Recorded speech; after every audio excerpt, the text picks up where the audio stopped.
Okay, great. Hi, everybody. Thank you for coming again to another virtual workshop from Bolt Lighting Rental. My name is Matt Stoop. I'm one of the co-owners and Bay Area gaffer. And with us co-hosting is Ryan Thomas. He's co-owner and DP. Hey, we're going with the Perez Bros. Hart and Devin are a directing duo, and we've known them for quite a while, and they are very inspiring and very talented young gentlemen.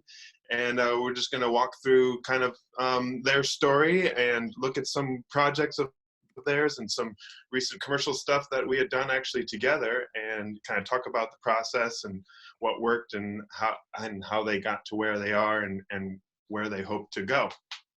And then we can here, let's move on real quick.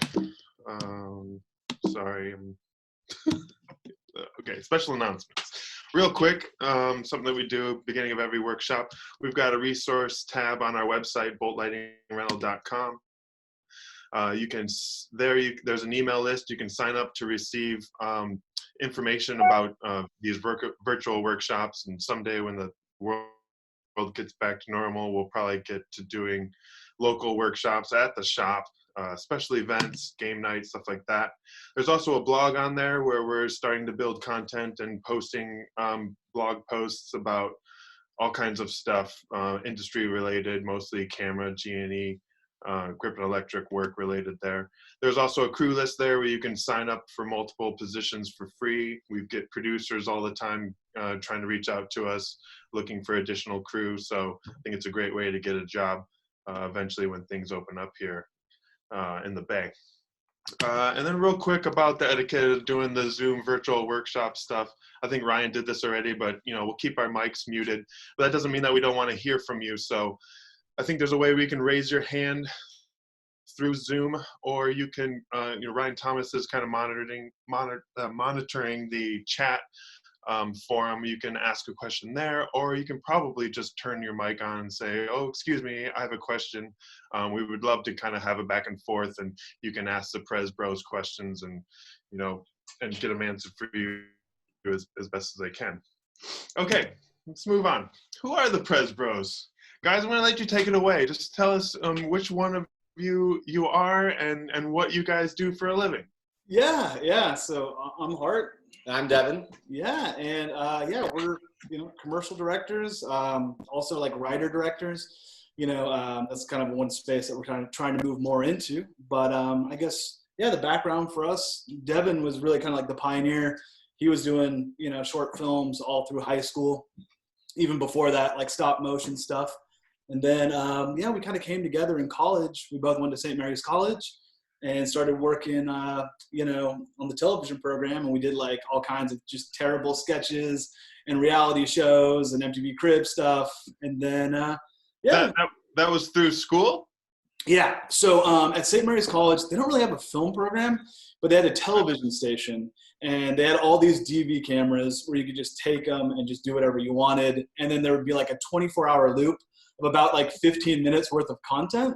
And so, we would just shoot stuff every week and like upload it there, and then people would see this. Like, this is almost like pre-YouTube. And we kind of like shot a lot of bad stuff then. Yeah, and kind of during that time kind of found our voice and found how to work together. And it was a lot of fun, and we made tons of little weird TV shows that are about 5 minutes each, kind of like, again, during that YouTube-ish area before that, and it was fun. Yeah, I mean, he did like shows like Dan and the Caveman. It was like a caveman roommate show. I had like a street magic show, a bunch of dumb stuff. And then I went on to San Francisco State, where I met like Ryan and then like a lot of working crew members. And then once Devin graduated, we started working in like PAing, gripping, light work, anything we could kind of do. And then also like shooting our own projects on the side. Wait, so just back up just a second about, when you guys went to school, did you guys want to go to film school, or did you kind of go to St. Mary's and realize that there was kind of that opportunity and that you stumbled upon, or what was kind of the getting into school process? Yeah, no, that's a great question. So like, we're from the Bay Area, and like St. Mary's College is in the Bay Area, and it's kind of like this small world is like our mom, she taught at St. Mary's College. She was a professor there. And so they kind of gave us this option, and because there was like this tuition break at St. Mary's College. And she said, well, you can go wherever you want and you can pay for it, or you go to St. Mary's College and then, get this tuition break. Yeah, so, we're not really good with math, but free is free. So yeah. So we went to St. Mary's College for economic purposes. But in retrospect, it actually allowed us to like make a lot more stuff later because, student debt is like terrible. And, it's something we don't wish upon anyone. So yeah, that's why we went to St. Mary's College. And so when we were there, we just kind of tried to craft our own major. They had some like editing classes. Wow. They had some editing classes and some like film history classes. And so we did as much as we could in the film world while we were there. And then I went on to San Francisco State and studied like film theory for my graduate degree. And then that's actually where we met a lot of people that were working on thesis films, like industry people, like real DPs that would come in, and I'd volunteer on those shoots. And then, and that's kind of how I met Ryan, actually. It was through one of, it was like Fraser Bradshaw was shooting, and I think you were ACing or something, and then you had to, do you remember that? It was like, it was in the, it was in the Oakland Hills. I think we were shooting on film, and I don't know if I was a PA or something. Yes, that's right. We did some short film or something. Yeah, way back in the day. I remember. Mm-hmm. Yeah, so that's kind of our path. Like St. Mary's College was kind of not a default, but it was like an opportunity to get an education, while still be able to create art. This fun fact about that is actually that Ryan Coogler was in the same hall as Hart that freshman year. That's true. So the director of Black Panther and right, okay. Yeah. You might have heard of him. It's such a small world though, but he was only there for 1 year at St. Mary's College because he was there for a football scholarship that the football program got defunct, so he left. But he actually, it's funny, we ran into him not too long ago on a press thing, and he remembered Hart. Well, I didn't realize that we had been in the same hall because it was like on the opposite sides. But yeah, he was only there for like a semester. It's hard to forget a redhead. Yeah. Say, I don't know. Go ahead, is there a question? Yeah. Oh, you say something? Oh, no, I'm sorry. Chris, go ahead. Is there a question? Go ahead. Yeah. So mine's more of a comment, but it's real quick. I went to St. Mary's not for college, but I'm kind of autistic, so I went there for like an autistic students film camp with John Travolta's brother Joey. That's right. I've heard about that. Yeah, that's right. Because John Travolta's brother, right, runs it? Yep. Yeah. Wow, that's news to me. That's really cool. Did you enjoy it? It's great. Yeah, Awesome. St. Mary's is a great school. We really enjoyed our time there. Yeah, I like the campus. Yeah. Nice. Let's see. Another quick question, just kind of about the beginnings and starting school. I mean, was there then, even before school, like an end goal of directing, or were you guys not exactly sure what you wanted to do within the industry, but you were excited to figure it out, type of a thing? Well, I think, like I said, Devin was a little bit more clear focus, like growing up. I mean, you could talk about, you were interested in directing for a long time. Yeah, I think we kind of grew up with the blockbuster generation. So we just grew up with tons and tons of movies. And I think early on, I realized I wanted to go more in that direction. I think Hart was having a lot of fun playing sports and after school activities while I was at home trying to make stop motion movies. And then in high school, we started talking more about films and movies because we were both very passionate about it. And I think, like Hart was saying earlier, is that when we got together in college and we had the time and the resources, we were able to actually try to bridge those gaps of, like creativity and partnership together. Yeah, but always, I mean, even in high school, we acted a lot. We were like in like plays, like a lot of Shakespeare and like musical stuff. So we were always interested in like performance and like storytelling. And it's kind of like funny, like small world. Like we were in a lot of actually plays with. Did you guys know like Phil and Joe Matarisi? Yeah. Like, so like ironically, like we were in plays with them like growing up, and now they're co-directing. So it's all like full circle. So I've always kind of been into it, but I think originally we were more kind of just like hams in front of the camera, trying to get attention, and then we slowly drifted behind the camera. Yeah. Yeah, I got it. But was there a question there? No. No. Okay, real quick before we kind of move on, we got a kind of a tight schedule here. Please. What were maybe a movie or a director, you know, when you were young in high school, passionate about trying to figure out your careers in the film industry? What maybe a movie or a director that was inspiring to you back then? Yeah, definitely. Well, for sure, growing up, I remember a film that I really loved early on was the original Batman, Tim Burton's Batman. I remember seeing that. I was blown away. I couldn't believe what I was watching. I love Batman. It was great as a kid. And then it's funny, as the series went on, I noticed that the style and I thought the craftsmanship of the movies got worse. And I as a kid, I didn't understand why. And I realized because Tim Burton wasn't directing the ones I didn't care for. And that made me realize what a role of a director is. Sometimes they imprint their artistry on a film. And that was the first time, because this obviously Tim Burton's style is so outlandish, like people are almost like pale and everyone's got hair up to here. But it made me understand that certain directors made certain different types of films, and you could tell the difference in the films. It was such an obvious thing at the time, but for me, it was very groundbreaking. And so Tim Burton was a big influence. And for Hart? Yeah, well, it's just, I won't go into the whole origin story, but I think for, like, whether it's like Tim Burton or like Wes Anderson or anyone, like Billy Wilder is like an old one that we like, but it's just like world building. And so I think Tim Burton has that, like Wes Anderson has that, like, and when you watch the frame, it's like there's real like careful attention like given to every detail, and I think we like that. We try to incorporate some of that stuff into our shorts and our commercials. But yeah, Tim Burton was definitely a big influence growing up. And Boogie Nights. Yeah. Boogie Nights. Yeah, Boogie Nights. Nice. You know, Cool. you Go ahead. know, world building and character development is my favorite thing to write about. Yeah, no, definitely, especially with like television and like like long form narrative. World building is important, but yeah, character is super important too. Yeah, I like Cool. to give my characters certain personalities and traits to identify each one. So Yeah, that's good. Awesome. Yeah, of course.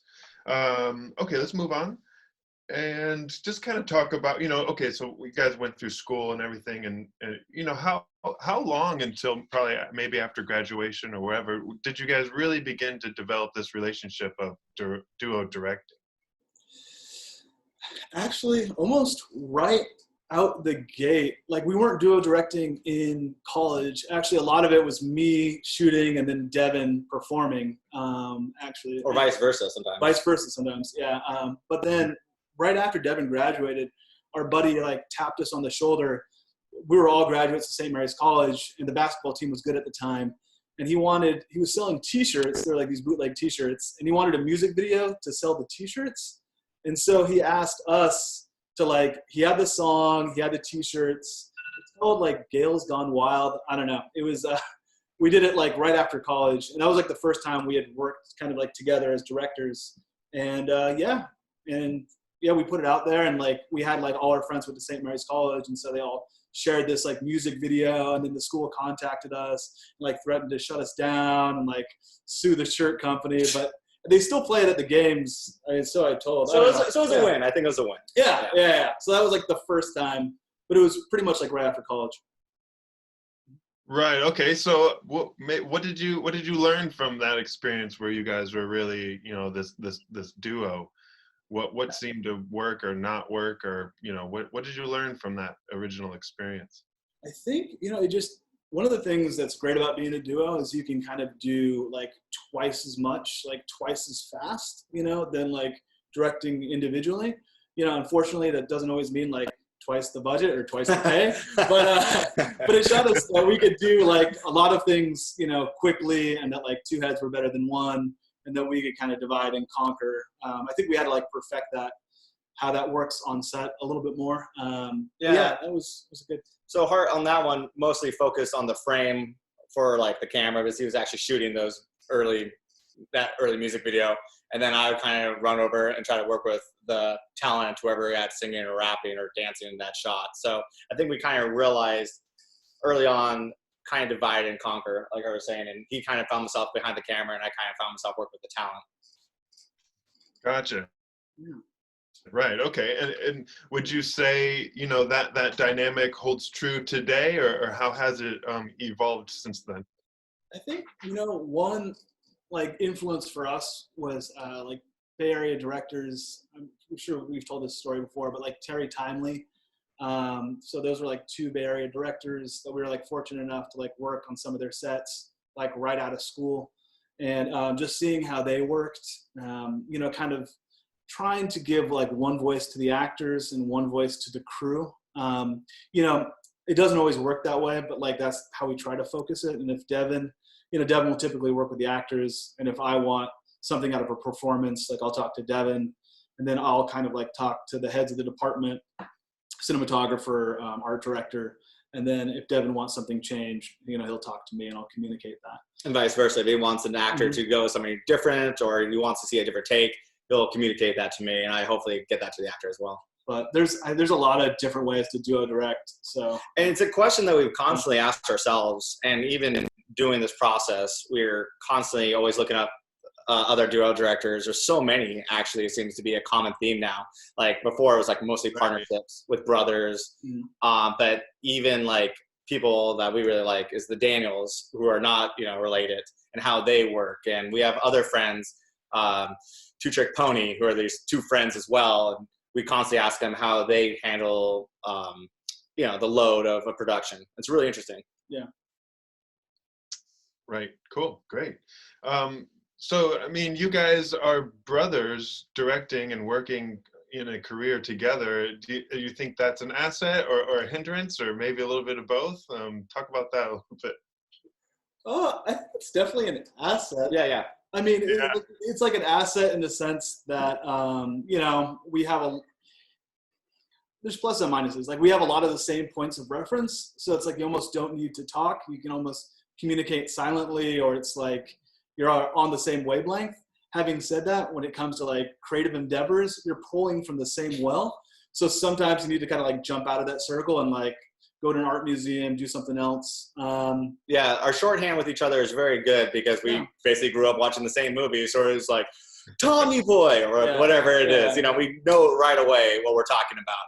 But like I said, when we look at some of these other duos who are coming from different backgrounds, sometimes they can bring different elements to their productions that sometimes we have to, like I was saying, go to outside of ourselves, like museums, ball games, movie theaters, or just a casual stroll down, you know, Saturday night. See what happens. and pull some inspiration. Yeah. Matt, we have a few questions in the chat here. Oh yeah, of course. Thank you. I don't know how to pick one first. Which one's first? From Win. I think it's the one from Winnie Wan. Oh yeah. Should we just read it then? Yeah. Oh, okay. Yeah. Sorry, I just got the presentation in front of me. Oh, I see. Yeah, I see where Matt's coming from. Okay. So Winnie says, as filmmakers, what are you fascinated by? How do you convey a unique voice in your projects? And is your work made from personal experience or more from your observations of the world around you? Great. Yeah. Just keep it up there.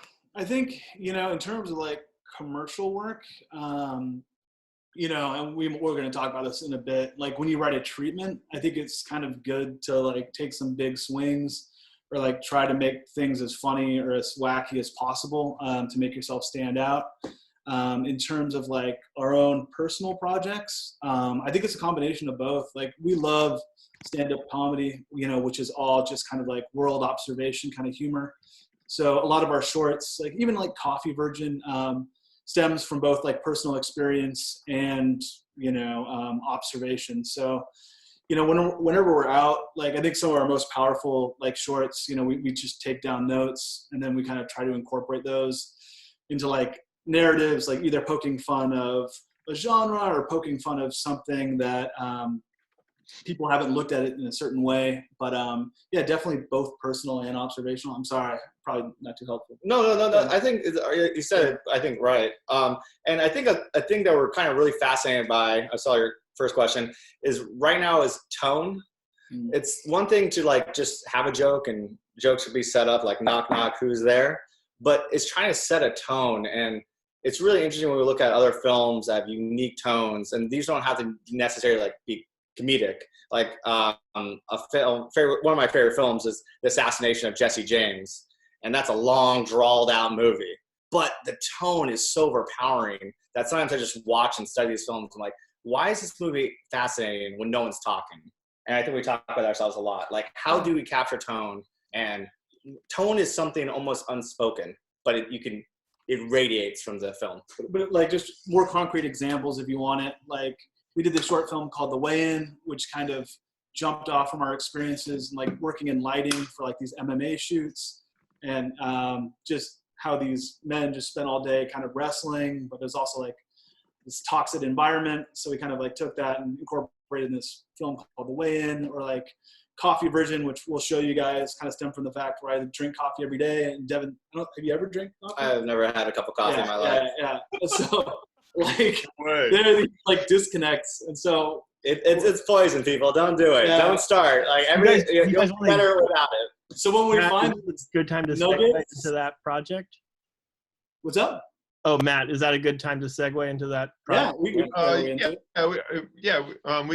Is there one more question, or I'm going to hold it for the end just because I want to make sure we can get through the whole presentation first. But I have it written down. So I'm glad we have like a couple good ADs on this thing, dude. Oh yeah, we're going to make our day. Don't worry. Good.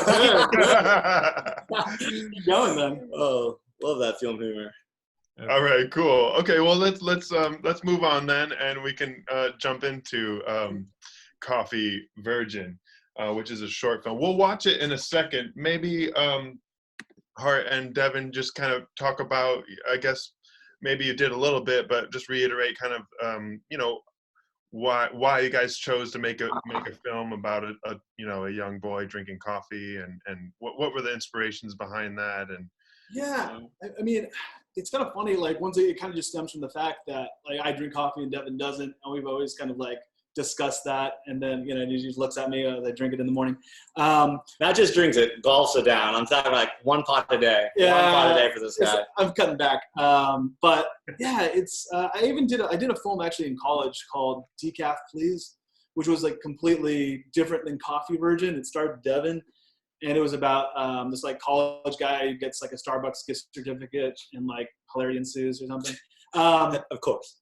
But this project kind of originally started off as like this. We envisioned like a Mormon, kind of like a missionary type, they don't drink caffeine at all, and he has coffee, and kind of like spirals out of control. I think we just kind of simplified that into like a kid. So there'd be like less backstory and explanation. But this actually kind of stemmed from a music video treatment that got rejected.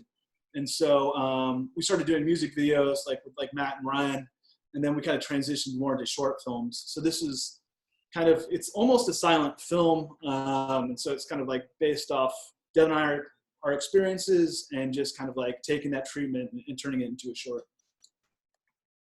Right. Okay. So kind of originally in school was an idea of yours. Yeah.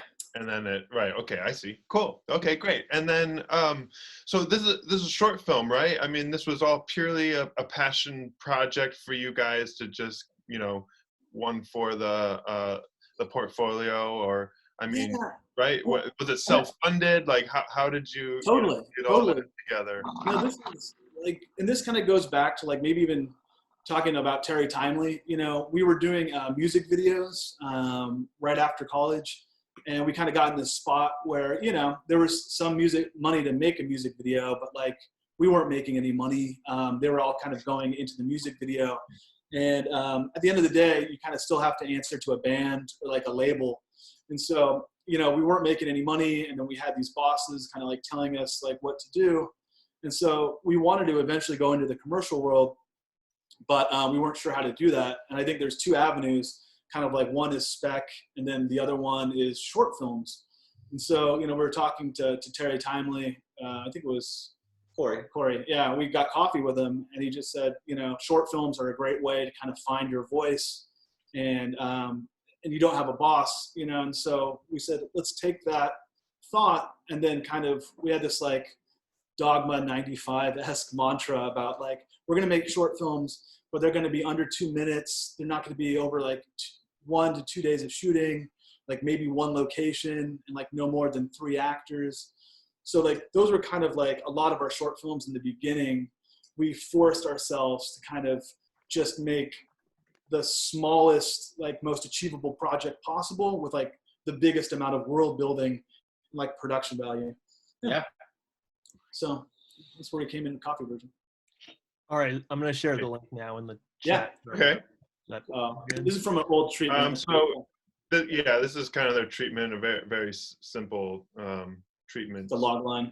Here you go. Just throw some LSD and some coffee. I love that top picture. Yeah. Disclaimer: we've never done LSD. Yeah. Yeah. Yeah.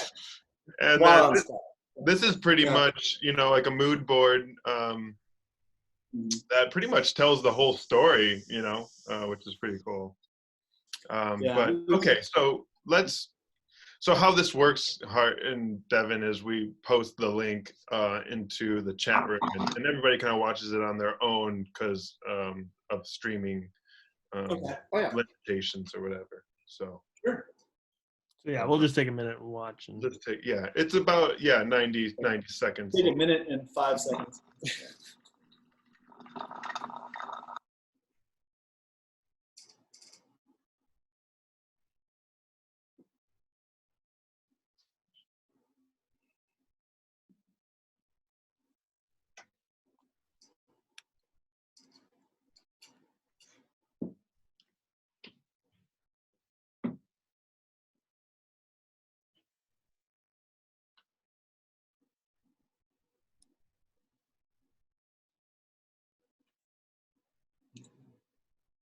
Awkward silence. I'm just joking around.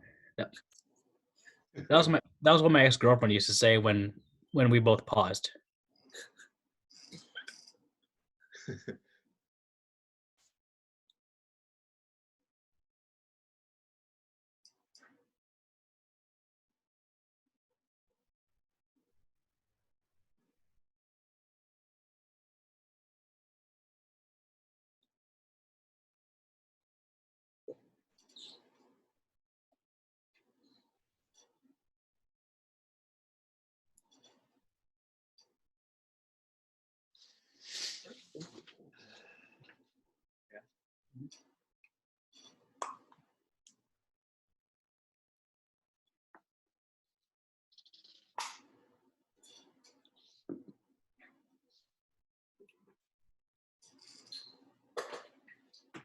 Okay, Hart and Devin, I've started to use the full functionality of Zoom. If you can see my video, I like it. A little lighting.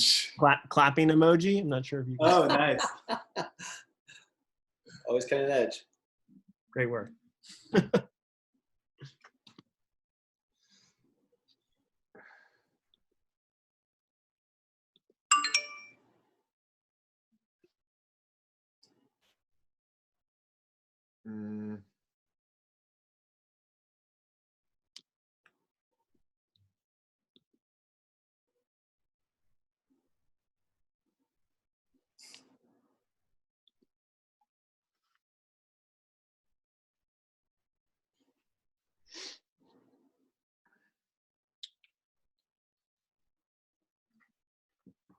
Matt, I think we're good now. We could. Yeah. Okay. Cool. So, Hart, just to let you guys know, I think there's about 3 slides that are just kind of screen grabs throughout the whole project, and I think there's 2 more slides after that that are just kind of like a handful of BTS photos. So we can kind of jump back and forth around, or use those slides to help answer any questions if any come up or whatever. But Sure. okay, so what a project, I mean, from your original story, what was there kind of this hallucinogenic kind of experience, or like how did that come about, and how did you guys begin to kind of craft those wild images? I don't know. I think we always want to do something with animation, and like I said, I did this college coffee short that didn't have any of these elements. It was just kind of like rap music and people drinking coffee and acting stupid. But yeah, so with this one, there were certain things we wanted to do. We wanted to like work with a kid. We wanted to do some animation. And then we kind of had this treatment kind of ready to go from like a rejected music video treatment. And so there were like a bunch of different things that we wanted to try. I think Devin wanted to try some 3D animation too. So, you know, that was kind of like the impetus, like that sequence there. And it was just like a lot of pre-production and just kind of, we have a thing for like basically every short and almost every commercial, there's a thing called like the Devin Cut, which I think I might have sent that to you, Matt. And it's basically like a pre-pro version of like Devin doing everything in the short film before we actually shoot it, to see if it works, to see if we like it.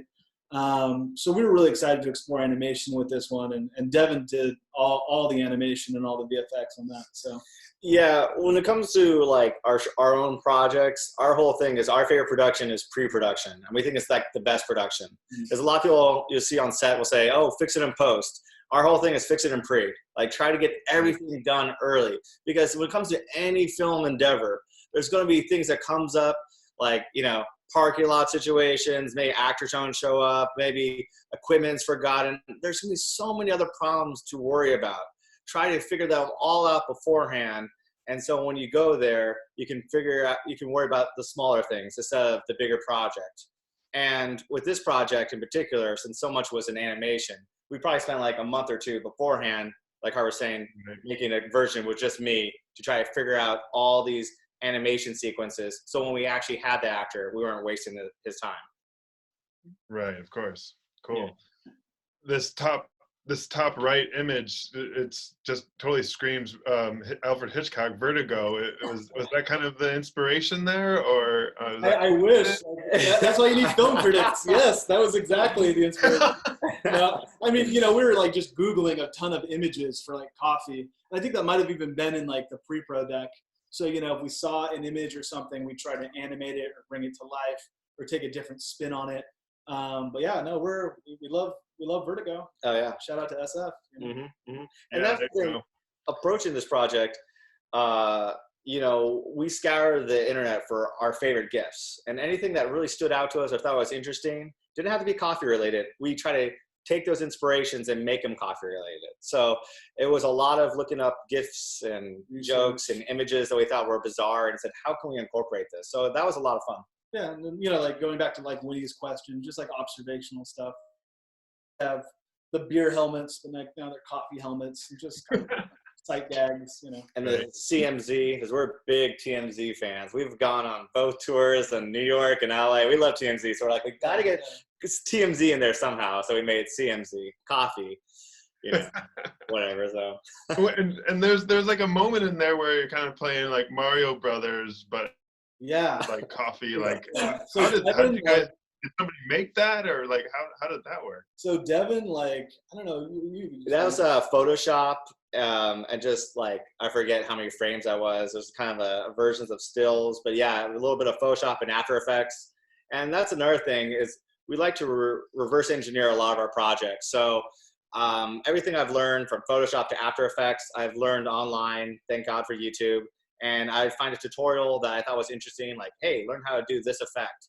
And I watch that tutorial and say, okay, now we got to base like, you know, short film or project on this tutorial instead of trying to do it the other way around. So that's with that animation. I found 8-bit animation, figuring out how to do on After Effects. I'm like, we have to incorporate that now. I think he like literally found like a layout of the entire first level of Mario Brothers, and you know, kind of stenciled on and then added our own characters on top of it just to make it all copy. I'm glad you appreciate it. That definitely took the longest.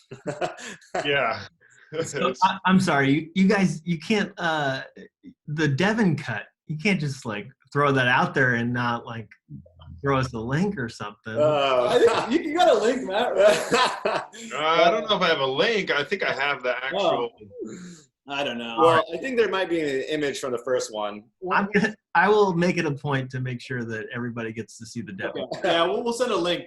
It's on Vimeo private, but we could send you guys a link. Okay, great. Real quick, you know, it was kind of like Hart's kind of original idea, and he drank coffee and he had experience in there, and then, you know, and then now Devin's kind of putting all this time and energy into all this pre-pro as far as doing animation tests and everything like that. Like, how do you guys, do checks and balances between each other, or not make sure that resentment doesn't get built as far as being a duo and handling a project together?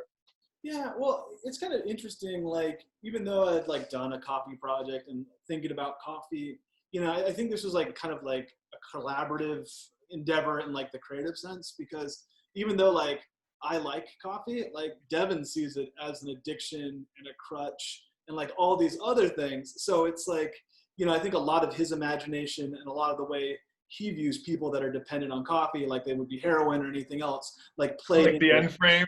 Yeah, exactly. So it's, we're constantly trading off ideas and sparks. But I think, in pre-production and like the script phase, we both kind of contribute. So it's not like even the original treatment, for a music video, we were both kind of giving ideas. We were both, and this just so happened that I did a coffee related project in college. But yeah, I felt like it was like kind of like a group effort. And, a lot of the ideas, kind of come from, coffee addiction, which, Devin kind of views it that way. Yeah, I think that happens a lot with any of our ideas. If it might come from me or him, we throw it and it kind of becomes like a tennis match of bouncing back ideas. So eventually the final product is a combination of both of our inputs. So I don't think either one of us at the end of the day ever feels like complete ownership of something.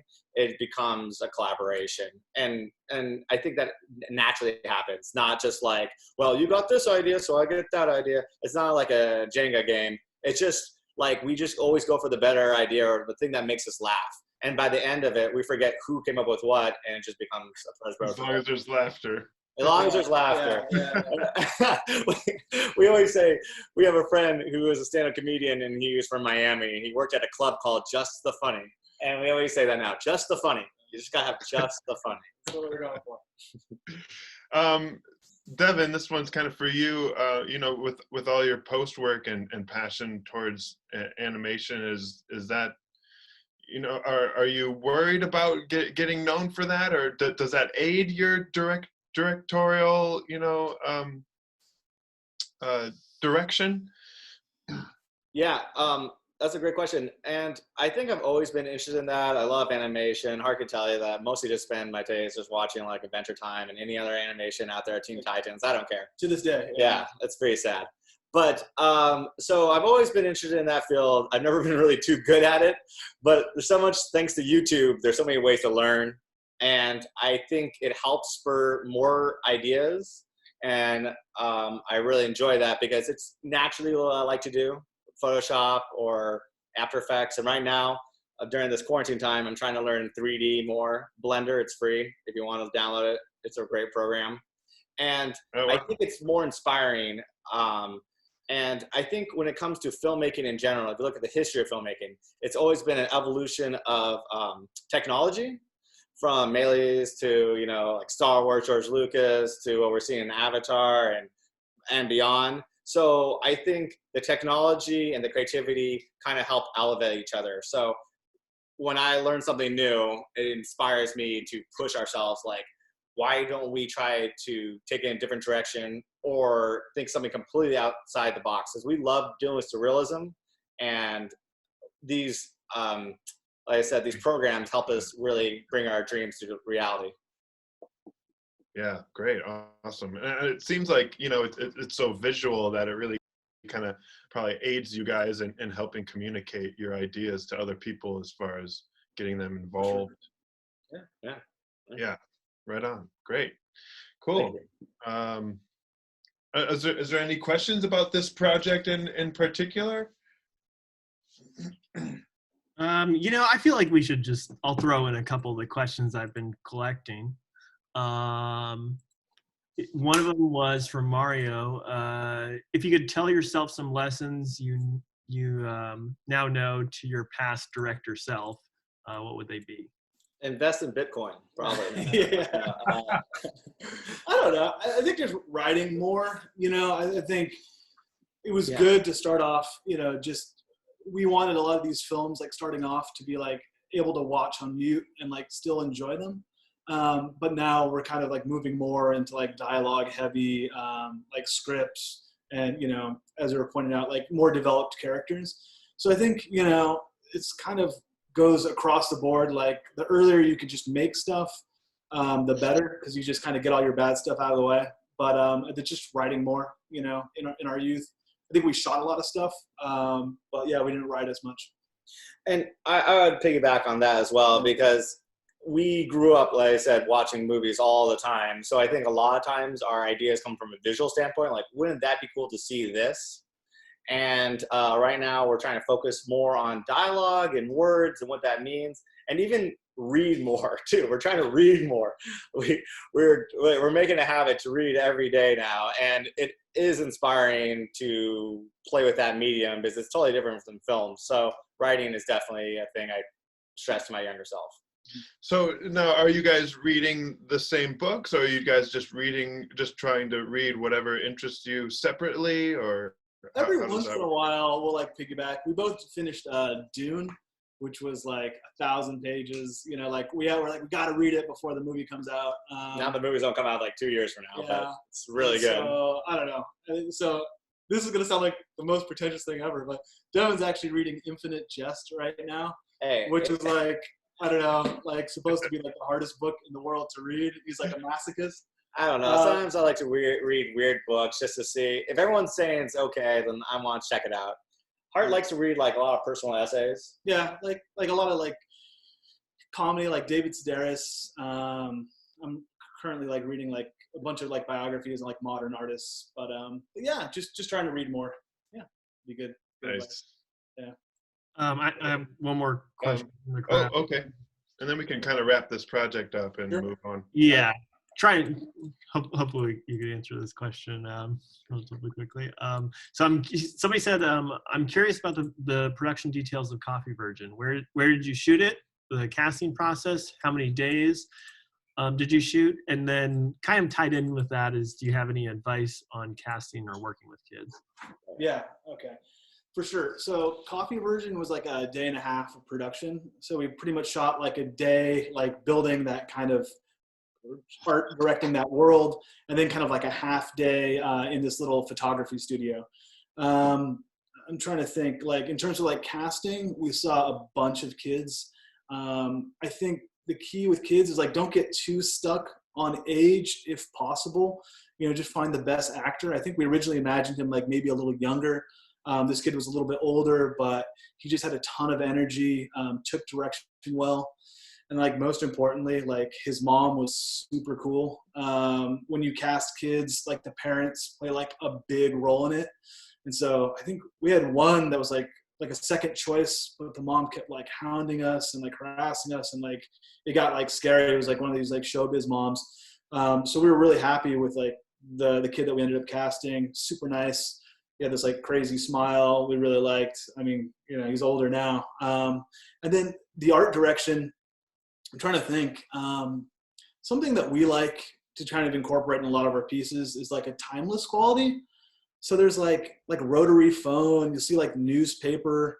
We even like went artificial when we didn't need to go artificial with like the cherries are fake, the ham is fake.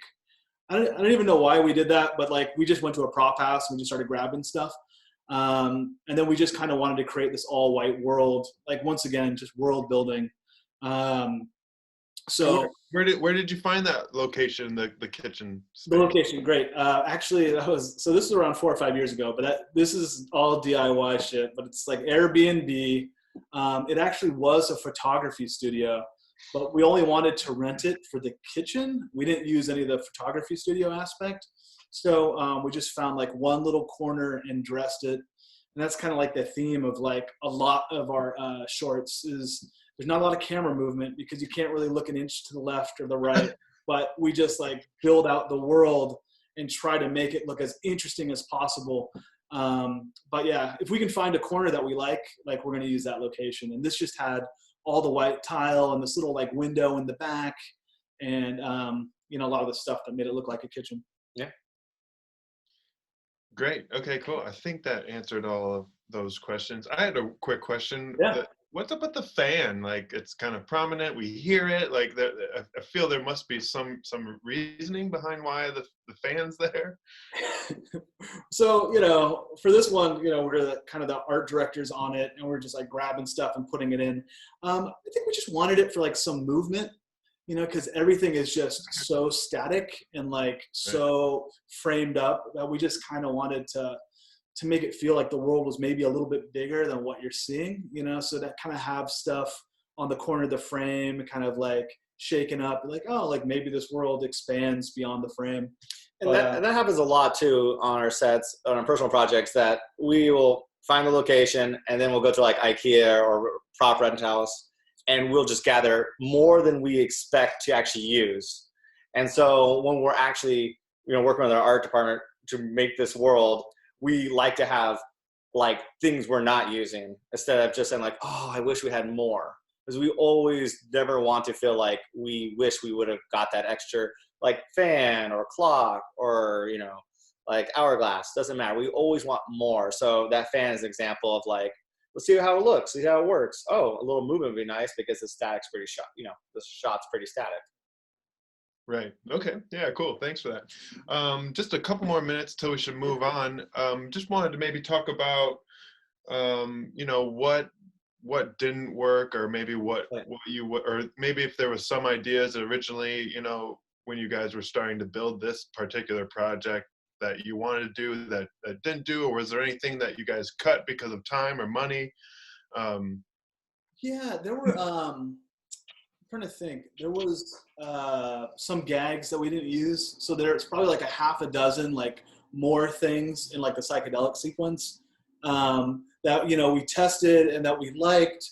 But like in the end, when we put it to the music, it just wasn't working. So we ended up cutting those. I'm trying to, like, technically, we tried to incorporate like a zoom lens for some of it. And there's like a push in on the kid and there's like a push in on the cup. But I think the timing didn't work of that. So we kind of had to like push in digitally, I believe. It's been a couple years. And then like maybe just on the safety side, there was like the coffee pot explodes at one point. And I think you had like a picture like towards the beginning of this slide of me smashing the coffee pot. I think it's up here, yeah. Yeah, that was like way too dangerous. Yeah, there you go. There was like glass like in my legs. Like it didn't hurt me, but like there was glass in my legs. Like it was kind of crazy. Yeah, you did use that. So you would have maybe done that a little differently. Yeah, like I don't even have goggles on. Like I don't know what I was thinking. Yeah, so yeah, that could have been safer on that. You look at Chris there. He's like wincing. He's like, oh my god. Yeah. So anyway, live and learn. Yeah. Okay. Fair enough. That sounds good, man. Okay. All right. Let's kind of move on. Sure. Oops. Yeah. There was some more BTS there. Before we really get into the cost plus stuff, just talk a little bit about kind of working up to that. When I kind of originally reached out to you guys about, trying to set this all up, I was just curious as to kind of maybe like a milestone project. And this was the one that you guys kind of wanted to talk about. Maybe just talk a little bit about how this became a milestone project and where did that kind of start to propel you guys as a directing duo? Yeah, it's definitely like for us, like this project and then a project that we did previously called The Weigh-In with like 2 boxers. And I think we picked this project specifically too because there's like so much documentation of it, whereas like The Weigh-In had less of that. But, stacking a couple of these shorts together got us, on these like director showcases and like we went to like a screening and like for like the DGA in New York, which like helped us kind of get, some meetings with production companies. So when we did this project, we started sending it around to friends and people we knew. It allowed us to get some meetings and, it's kind of like a longer path, but in retrospect, it's like this short got sent to a friend, which got sent to like a creative director who eventually opened his own production company. And he, like, through our relationship, knew us and kind of brought us on to to write a treatment for the, the cost plus, world market. So it's like a nice springboard into the commercial world, and can kind of just show you how like doing a short, especially like shorts, and just showing people that you can kind of tell a story in like a minute or 90 seconds can kind of allow you the opportunity to do a commercial, Exactly. Yeah. I felt for me the big takeaway kind of from all that was creating something and really just putting yourself and the project out there and showing it to people, because you never know kind of who passes that along and where that and whose hands that it gets into that helps open opportunities for you guys. I think that's perfect what you just said. Yeah, because the more you create and the more you let the world know and see your artwork, the more opportunities or more options you're going to have. Because it's great to have scripts and it's great to make things, but unless people know about it, they'll never, be able to reach out to you if they love it or not. Yeah. So yeah, keep creating. And keep showing people. Yeah. So what are some ways that you guys, kind of get the word out, or, dare I say, show the bat signal as far as new content for you guys? I think, starting off like through like music videos, like it was like really kind of like scrappy, and we'd send it to like all the music blogs in the Bay Area, that we had contacts with, kind of like tap bands and like try to like amplify that stuff out. I think music video film festivals are great, but there's also these kind of more director focused showcases. We have our buddies like Plummer and Strauss, which you guys know and worked with. They're actually the ones that recommended submitting the weigh-in to, it was like the new directors showcase. So I think there are a lot of these, they're like less loud in terms of like people like knowing, what the showcase is, but like more loud in terms of like the industry and like production companies that are making, commercials. So I think they broke in doing specs, which are like awesome. So I think they had some great advice. The new directors showcase was one that shone a spotlight on us. And the thing is, though, too, the internet's a mysterious place, as we all know.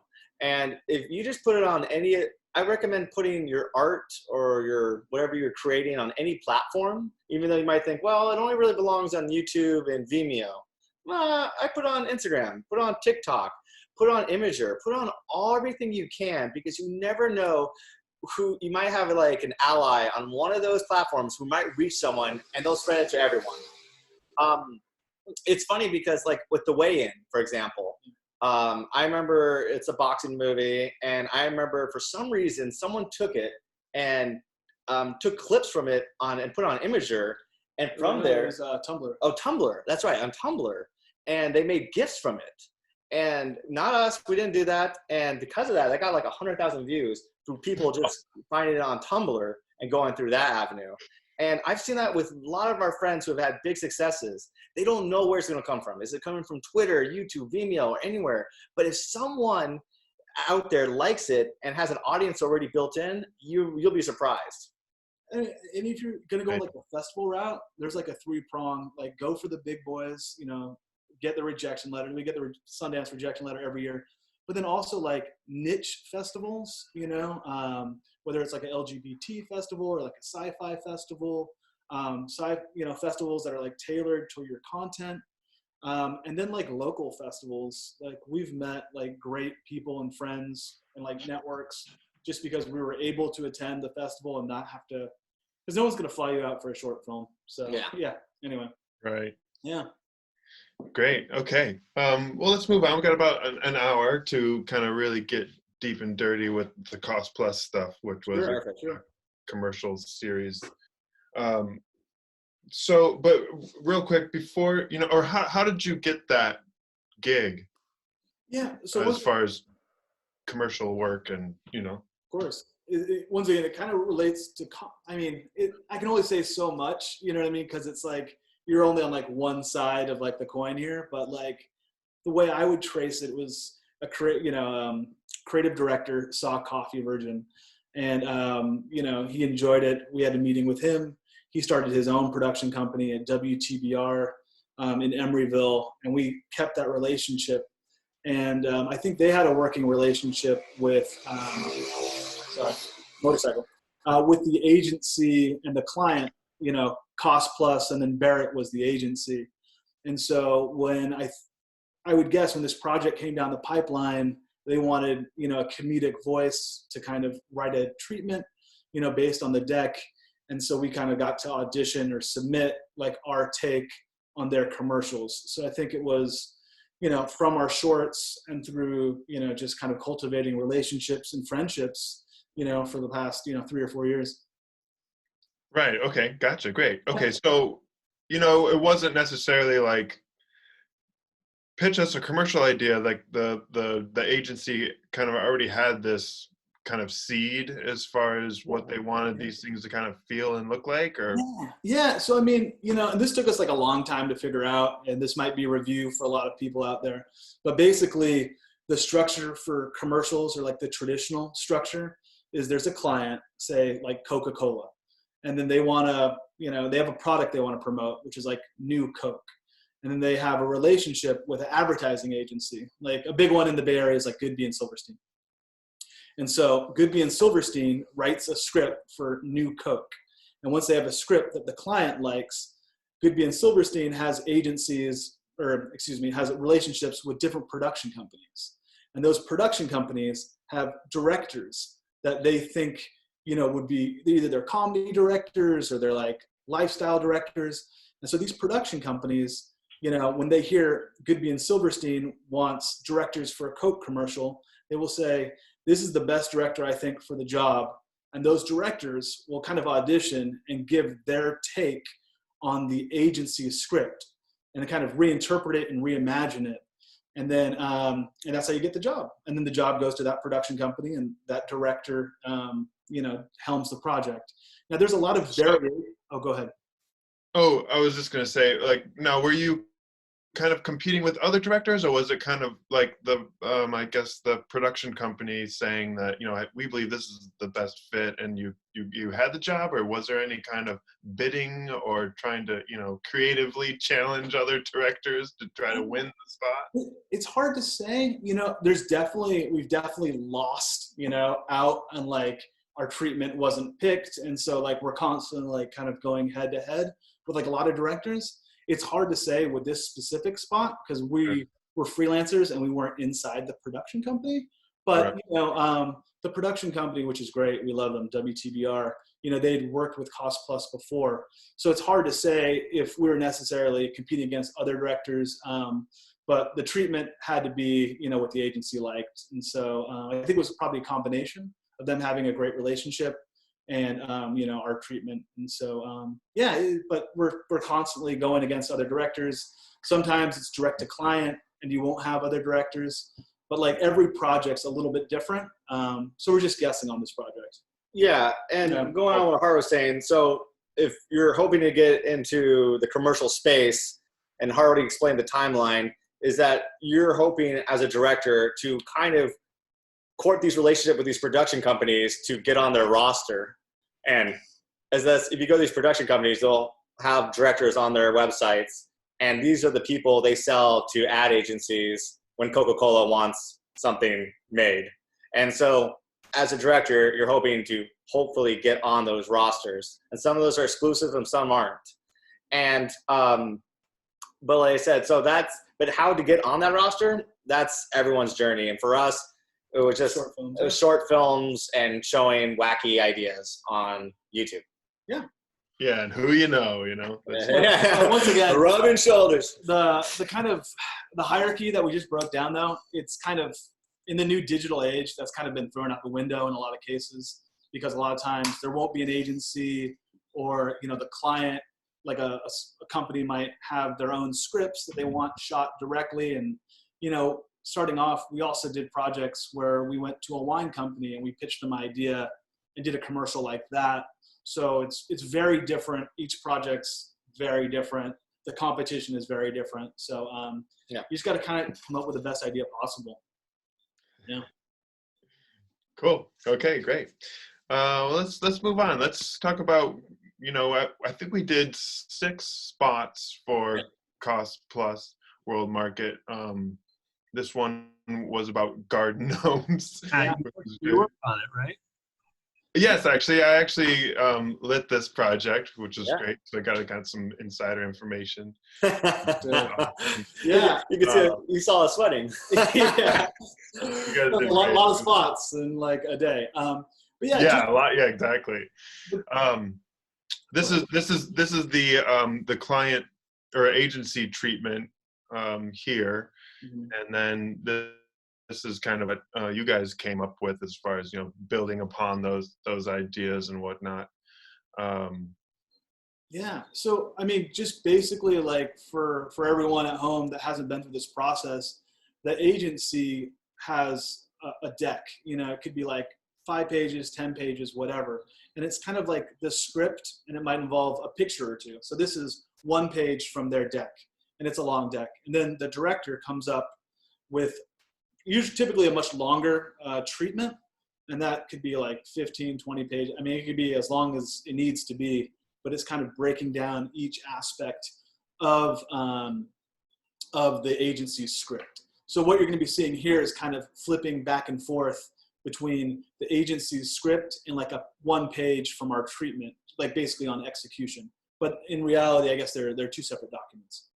Yeah, and when it comes, this thing took us a while to understand too, is when an ad agency comes to you and maybe to see your own ideas about their script, they're not asking you to rewrite their script. That's not what they're asking you. It seems kind of confusing at first, because what they've given you is probably something they've worked on with maybe Coca-Cola or whoever for months. So what they've given you is pretty locked in. What your job is as a director is to take that script and retell it to them with more details and ways to maybe enhance the project. So as we're showing here, like I said, on the other script, it just says, man has a bunch of garden gnomes. And we say, okay, what does that man look like? Who is that man? And that's what we're trying to show here on this page. Yeah, and then you might, typically for like maybe it was a 1 30-second spot, we would have 1 or 2 pages describing who the character is, a couple pages describing the costumes, a page for location, art, cinematography. But with this one, since there were so many spots, we kind of did a lot of one-offs, like, here's their script, here's how we see the character, costume, and location in, 1 slide. But obviously there were a lot more talking about cinematography, editing, music, art. But for this particular spot, they came at us, with a guy who collects garden gnomes, and we imagined him as like this bearded, kind of like Thor-like, Lord of the Rings type character, and we tried to give him all this personality. You'll see the spot. Eventually, like, due to casting, he was chosen to be like a more aspirational, a little bit younger, a little bit better looking, but that's all part of the collaborative process. So yeah, we can take a look at it. It's only 15 seconds. Yeah, exactly. I think let's do that now. Let's see. I've got the link here. Or Ryan, do you have this, or I've got it? Let me find the chat window real quick. I'll just post this here for everybody. To everyone. There's the Vimeo link there in the chat. Thank you. It's just about 30 seconds. So Matt, hey Matt, do you want to just play it on your screen? I know it's going to be choppy, but just sure, just to kind of do that. Yeah, sure. Timing when to start up again. Yeah, gotcha.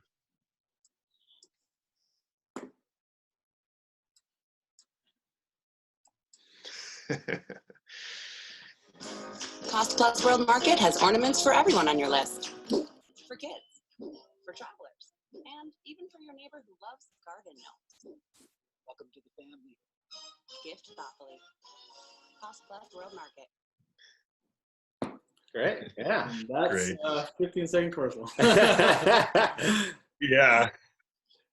It's so funny. It happened so quickly, but that was, a day in the studio, but I guess that's attached to all 6 of them, and then a whole morning almost shooting out front of that house.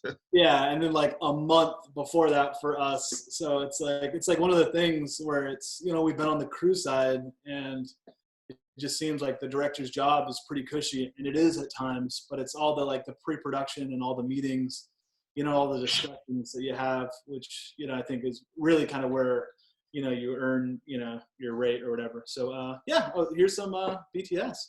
So how does that work exactly when you kind of embellish the script or start taking it a certain direction, and obviously that talent was more clean cut, more young, more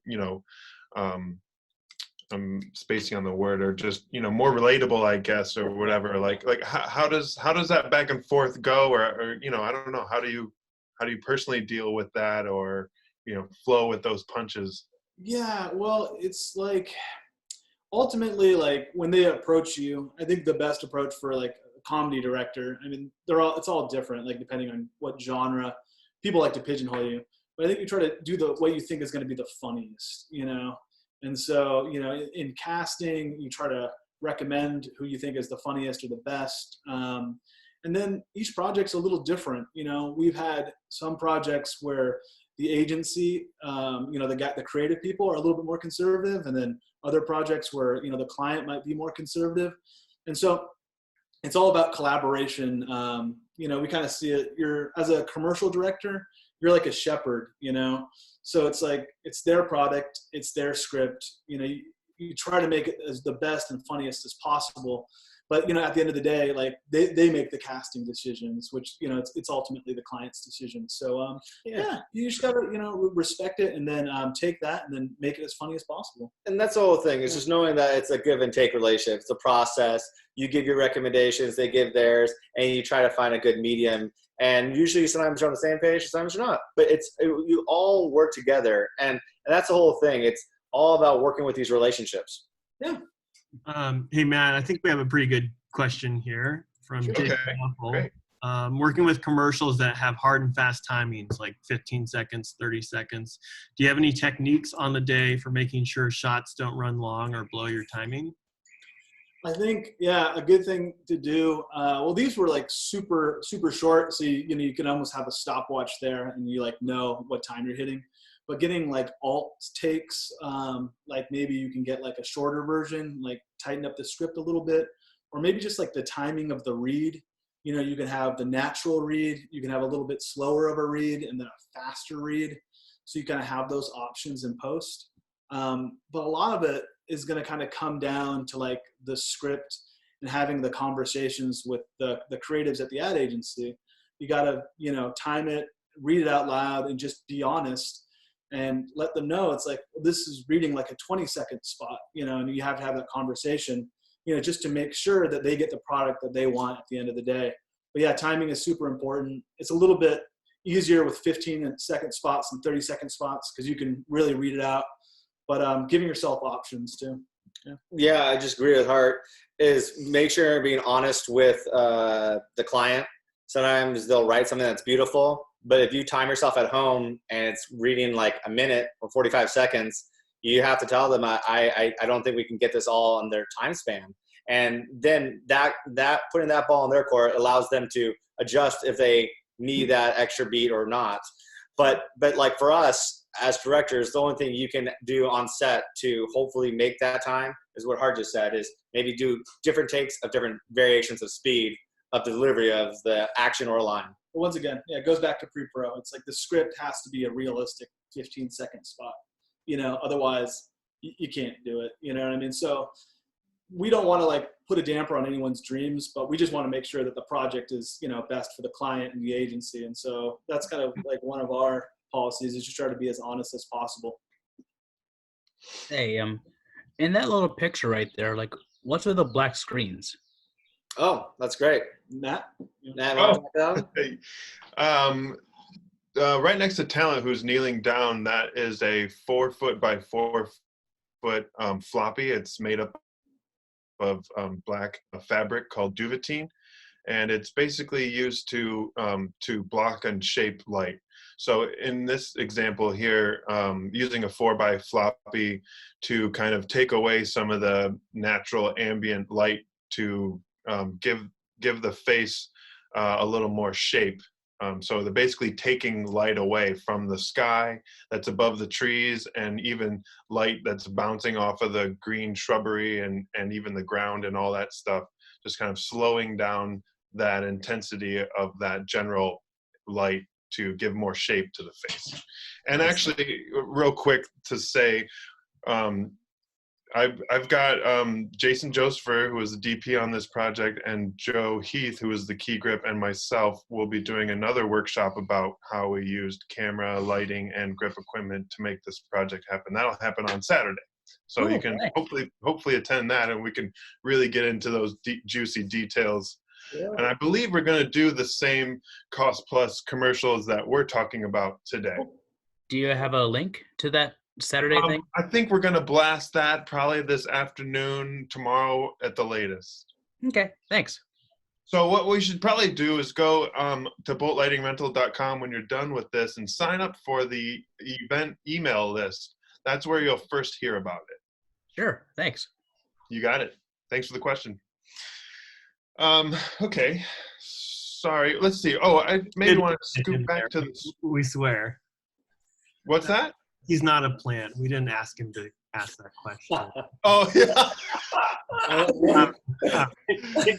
I was just wanted to look to see if that line was delivered, or like, you know, where do these lines come up? Like, is there time for riffing, or how much time in pre-pro did you talk with the talent as far as? Oh, do you want to talk about the script? Yeah. You know, like looking back over these scripts, like I think this one is pretty close to like what we shot. I think the one we're gonna see, I don't know if it's next or. Okay. I think it says "Thanks, neighbor" or something, but then the end line is "Welcome to the family." Oh yeah. I mean, we must have shot like. It really varies on project to project. Like some clients and some agencies, they know exactly what they want, and they love the line as it's written. With this one, there were a lot of alts, you know, and so, you know, typically like the agency will have some alternative lines that they want read. Some of them are for timing, some of them are from comedy. And then on our side, we'll try to add, you know, some humorous lines just to kind of like, you know, make ourselves useful on the day and to show that, you know, we're comedy directors. So it gives them options in post-production. And ultimately they decided on the one. We got the script version, but they decided on another version. And I think you'll see that with a lot of these spots that we're watching, is the script you're going to read, especially that tag, is going to be different than the one they decided on. Because those were decisions that was made in post-production.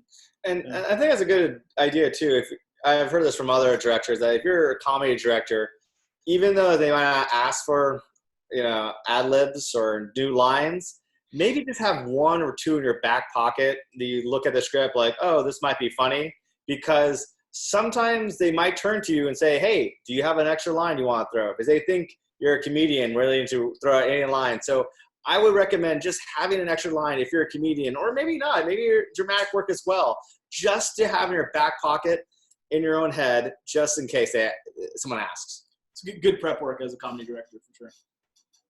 Right. Cool. Great. Awesome. Okay. I think we've kind of talked of this. Is there any other questions particularly about this spot? Let me look through the questions that I have.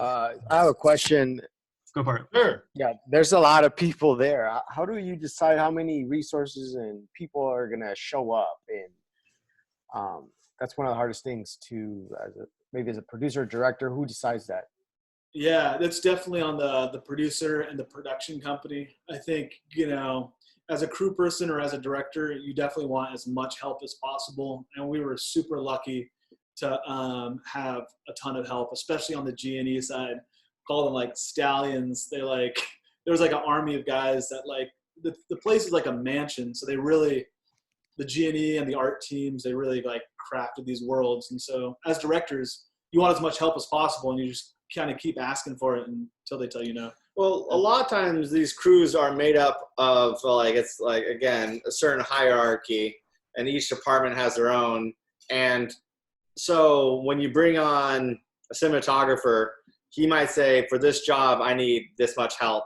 And then when you bring on a gaffer or a key grip, he'll say, if I'm really going to do this in this time frame, I need this many guys. So when it comes from us as directors, we're not usually telling how big or how small the crew is. We're just, again, usually on the creative input. And when the producer, who's usually gathering up all the crew, is reaching out to these departments, they'll reach out to Matt or Joseph or the cinematographer, say, hey, we need you to do this. And they'll look at the project and they'll tell them how much they think they need or how many people they need. And that goes for usually most departments. Yeah, that's a good point. The department heads, I guess, determine how much help they need. Right. Yeah, and I can speak a little bit to that. Yeah. Being a department head on this shoot, I was the gaffer. But we tech scouted, and I think the schedule was kind of a big factor in figuring out how many people we needed.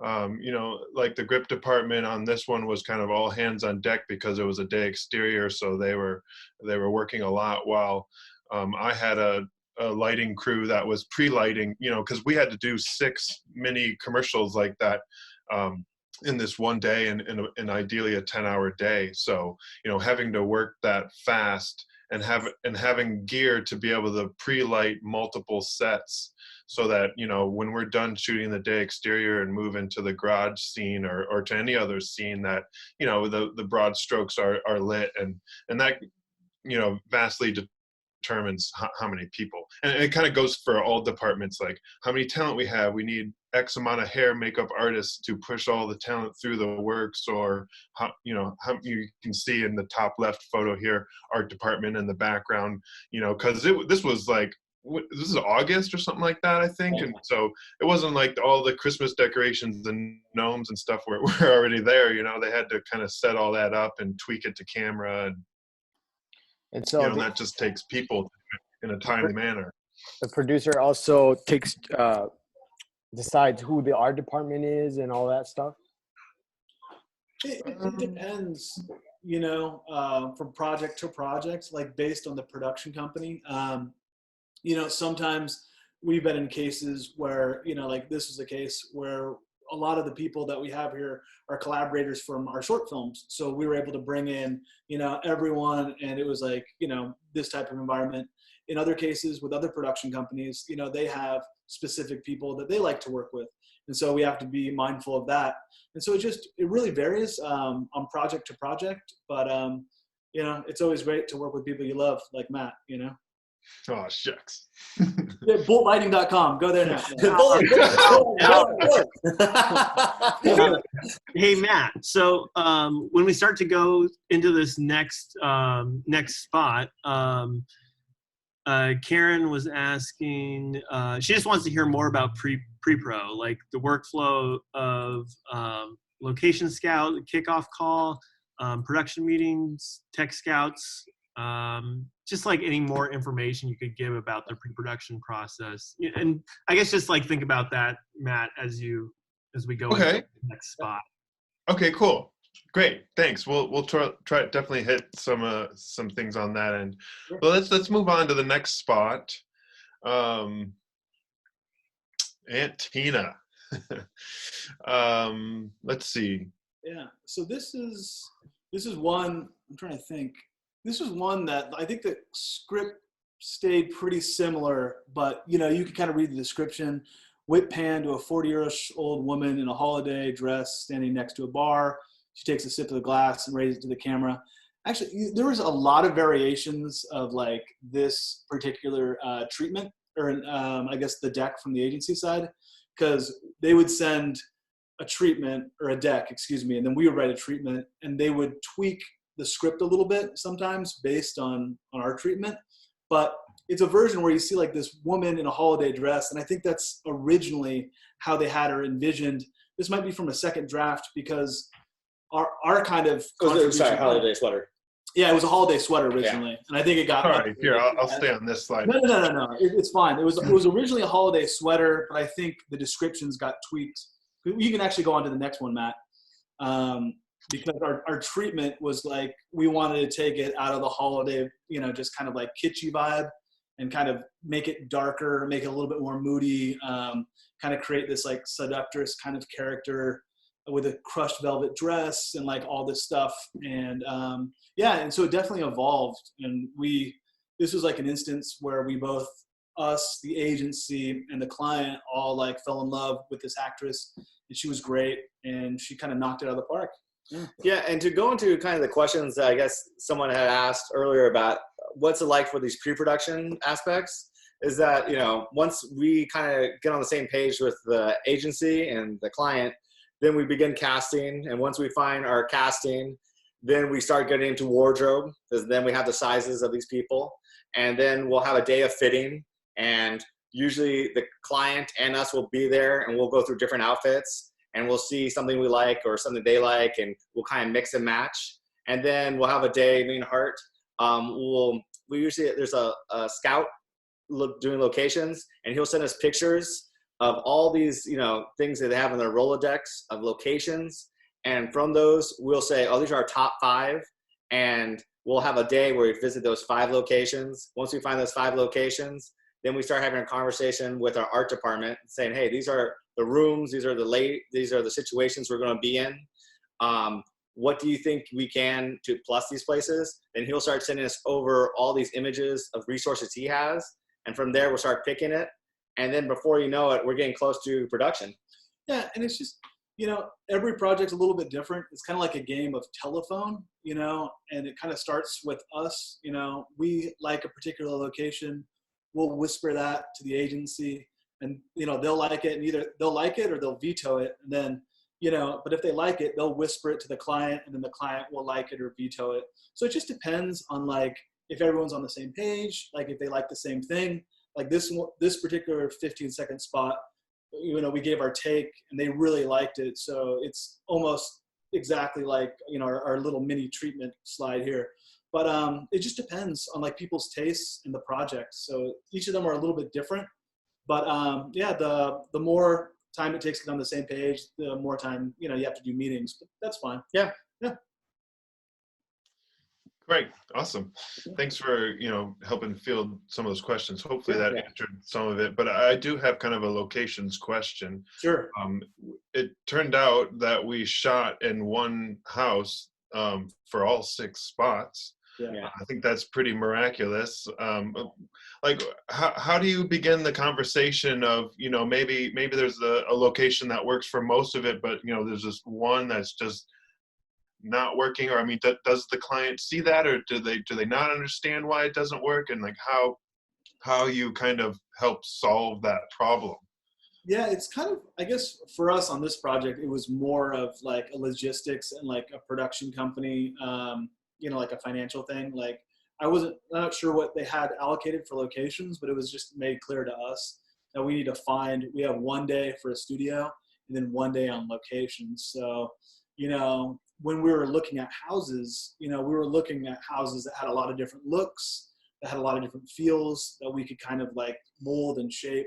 But that was kind of like one of the directives from the production company, that unfortunately we didn't have 3 or 4 days, that we just had to find, a place that works. So we were just looking at bigger homes. And like you said, and how did that affect us? Yeah, we might have come across a house that had 4 or 3 of the perfect locations. Yeah. If they didn't have a garage or they didn't have a good backyard, you have to go on to the next one.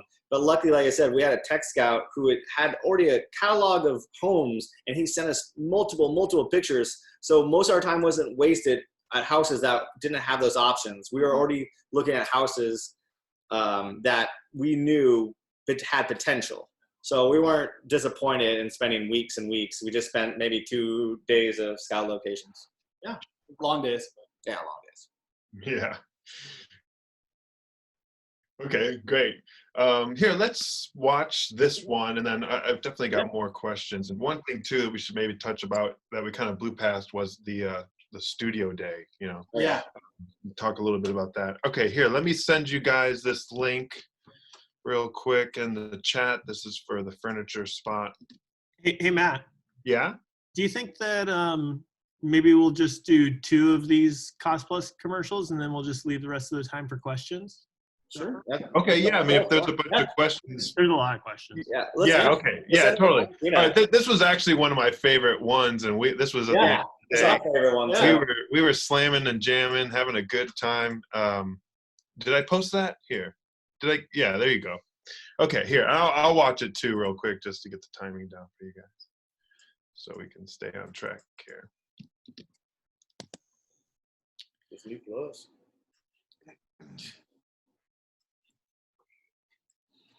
Cost Plus World Market has affordable furniture for your holiday festivities. Extra chairs for extra guests. Tables fit for any feast. And this bar for serving Aunt Tina's famous Yule Fuel. That'll jingle your bells. Gift thoughtfully. Cost Plus World Market. Yule Fuel. I've never heard that drink before. You know? She was funny. She was quite the personality. Yeah, really. She I think she sings at Frank Sinatra songs on bars on the weekend. She's great. That's kind of like her. She's great.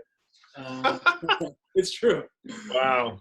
Well, so here let's just before we dive into more about that, let's just kind of talk about the studio stuff before each shoot. I mean, it's how different is it between directing people and, I don't know, I guess directing furniture, or how does that work? Yeah, I think, it's hard to tell, when you're watching these spots, they go by so quickly, but, the studio is limited, we're kind of looking one way. And so it's The beginning stuff is all the studio. Yeah, the beginning stuff is all the studio. So the challenge for us, this kind of comes from, our love for creating worlds and stuff, was just how to make that one space look as different as possible. Cost Plus World Market has a Sorry, I'm trying to watch this. No, it's good. Yeah. There's a wide shot, but what we try to do with working with our art and our lighting team was to make sure that when you're whipping, you're basically whipping in looking at the same direction, and we try to break that up with color. And so you'll see, I think we had it's white, green, and red, which are Christmas colors. So it's a little less prevalent on the furniture shots because they're so wide, but we tried. Yeah, it's more for the more macro stuff, because we actually had to bring in furniture and make them. These are a lot wider than the other spots, but yeah, just try to make them look different. So we're bringing in shelves, we're bringing in barrels. This was more with furniture, just to kind of, in a limited space, make the world feel bigger, make you feel like you're actually in a real store, because we were just kind of looking one way the whole day. Yeah. Yeah. Okay. Great. Cool. The client is there on these days, right? Was there anything that because all this talk and pre-pro and everybody's ideal visions and everything, and now you're actually on in the field, and limitations and time and things come up, and I kind of see it a lot where the client starts to really kind of give a bunch of feedback, and it kind of eats up time, or and how do you kind of manage all that? I think you kind of lean on your collaborators and your producers and your assistant directors, because I think we're all kind of at the service of the client. And as a director, if you have to do 6 spots and you only shoot 5, it's a failure. So you just want to communicate to your department heads and your collaborators to talk to the client and talk to the, and set up realistic expectations, saying, we want to make sure that we get all your products and that everything is seen. And so let's just try to get it right the first time. And so there's, budgeting your day and just making sure that the product looks as best as possible, but realistically communicating that with this situation is we have a quantity to deal with here. So I think how many products do we have to shoot that day? 6 times 18, 3, 19, 18, it was 19, 20 products. Right. So, Yeah. And we didn't have a pre-light day, from the lighting art department standpoint. We kind of ran in there and just started to go to town. Are the whip pans in camera or in post? They're in camera. Yeah. Okay. So that was another challenge of trying to put little fake walls that you kind of whip from and to. And so I think they were definitely massaged in post, but the operator, which is also the DP, Jason, was just, I mean, cranking it. It's A robot. Really strenuous. Yeah, I don't think we'll talk about that on the next workshop. But I think that was just a tripod head, just doing some with Sure. hands. There Yeah, wasn't Disney, a remote sure. head. This is unfortunately the only BTS from this. that shot, yeah. I know. That is a That thousand was words. It was the last one of the day. I think. Yeah. I don't know. Yeah. Yeah, I think it was. I think the camera guy was just like, I'm out of here. Yeah. So. Yeah, I think you're right. Which is funny because, you know, as a gaffer, like a crew member, and like the BTS photo person kind of like always somehow seems to get in a way, and now like I'm wishing that he stuck around and took more photos. Yeah. And of course, like I'm back there, like I'm actually doing something. So it's like, anyway. Let's see. A question real quick about, you know, just kind of directing talent. Like, are there any kind of tips or tricks, or like how much pre-pro, or, you know, especially when you're on set and you're not getting that performance, like how do you kind of, you know, literally direct them into getting what you need and what the client needs? You know, that's the thing. We do, again, this goes back to pre-production. We do a lot of thought, even during the casting, of like, what do we want to get out of the performance? And we write down acting notes for ourselves. These are things that to remind ourselves of like what we want to convey. And so when it comes to directing actors, we usually use action verbs to get out performances. So instead of, you know, just look at the camera, we'll say seduce the camera. Give the actor something to work off of. And if you go Google action verbs, these are the best kind of ways to usually provoke an actor to actually, because actors want to work, they want to play. And if you just try to say, be sad, be happy, that doesn't really give them much to work with. It's, result-oriented direction, they call it. Yeah. It's pretty flat. Yeah. So we usually give them action verbs if they're moving around in a scene, to like stalk, to, you know, to break through. Different ways to get them into different situations, but also we a lot of times like to use as ifs. So instead of just saying be sad, we can say, oh, imagine it as if your dog died, and see what that does for the actor, because that gives them something to work off of. And these notes that we have or come up with, me and Hart will just talk about in pre-production, and on set we'll not only have these, but have options in case maybe, you know, imagine if your dog died. Maybe they're a cat person, so maybe that doesn't do anything for them. So we have imagine other as-ifs or other ways to try to evoke emotion. I think it's something that's kind of like overlooked, and it's like part of the prep work for a director is like know how you want to, you know, direct them off the bat, but then have an arsenal of different ways that you can take them in case things don't work. And, you know, basically what we're saying right now is just all lifted from a book. It's called Judith Weston's Directing Actors. It's like the best book, Judith Weston Directing Actors. I couldn't plug it enough. I read it at San Francisco State. It just kind of changed everything. And even for me, like as also on set, Hart will work with the camera and art department, I'll work with the actors, is that I will try to talk to the actors before we even get in front of the camera. And maybe I'll do one rehearsal with them beforehand, just so they feel a little more at ease, because, you know, some of these actors, they might lock up a little bit when there's maybe 30 people around them. And that's something to keep in mind. Right. Yeah. But she nailed it. She probably knew exactly what you guys were looking for. Oh, yeah. Yeah. She's great. Yeah. She's great. It's like one note, but like that's all you need. That's the note. That's all you need. Yeah. Yeah. Okay, cool. Well, let's wrap it up just a little bit, just so we can feel what sounds like a bunch of questions kind of piling up. What did you guys overall, like, was there any kind of big picture takeaways from this particular project as you guys being directors and everything? Takeaways. Yeah. Once again, you know, we realized, because we were looking at some different locations, you were talking about like locations, and just there were some locations that we saw that we loved. They had like 6 different looks, you know, but they were kind of small and confined, and it's kind of luck. It lined up nicely that the client wanted a bigger house, more aspirational, and it gave us a lot more room to play.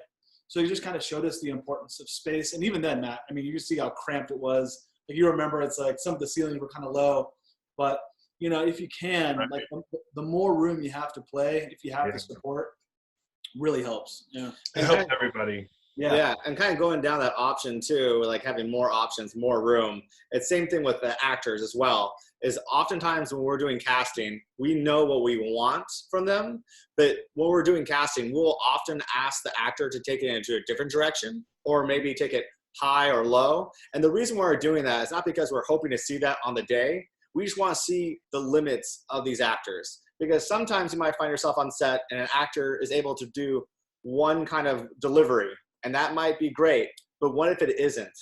And you need that person, instead of be happy in that scene, you need them to be sad.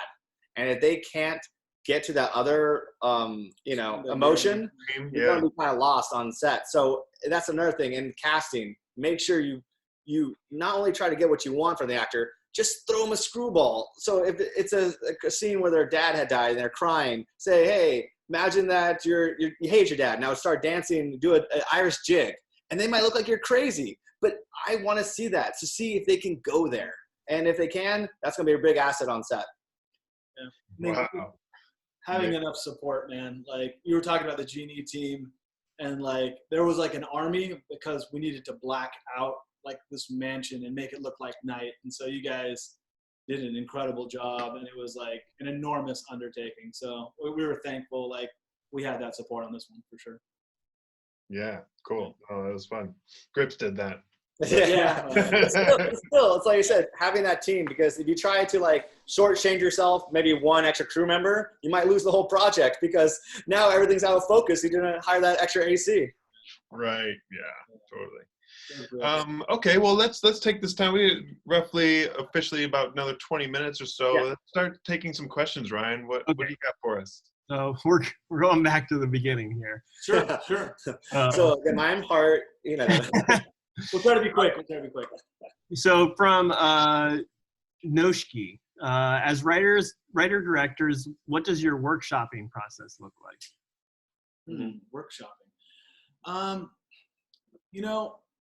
I mean, I don't know if this applies, maybe just for our short films. For anything, yeah. I say workshop. Yeah, workshopping.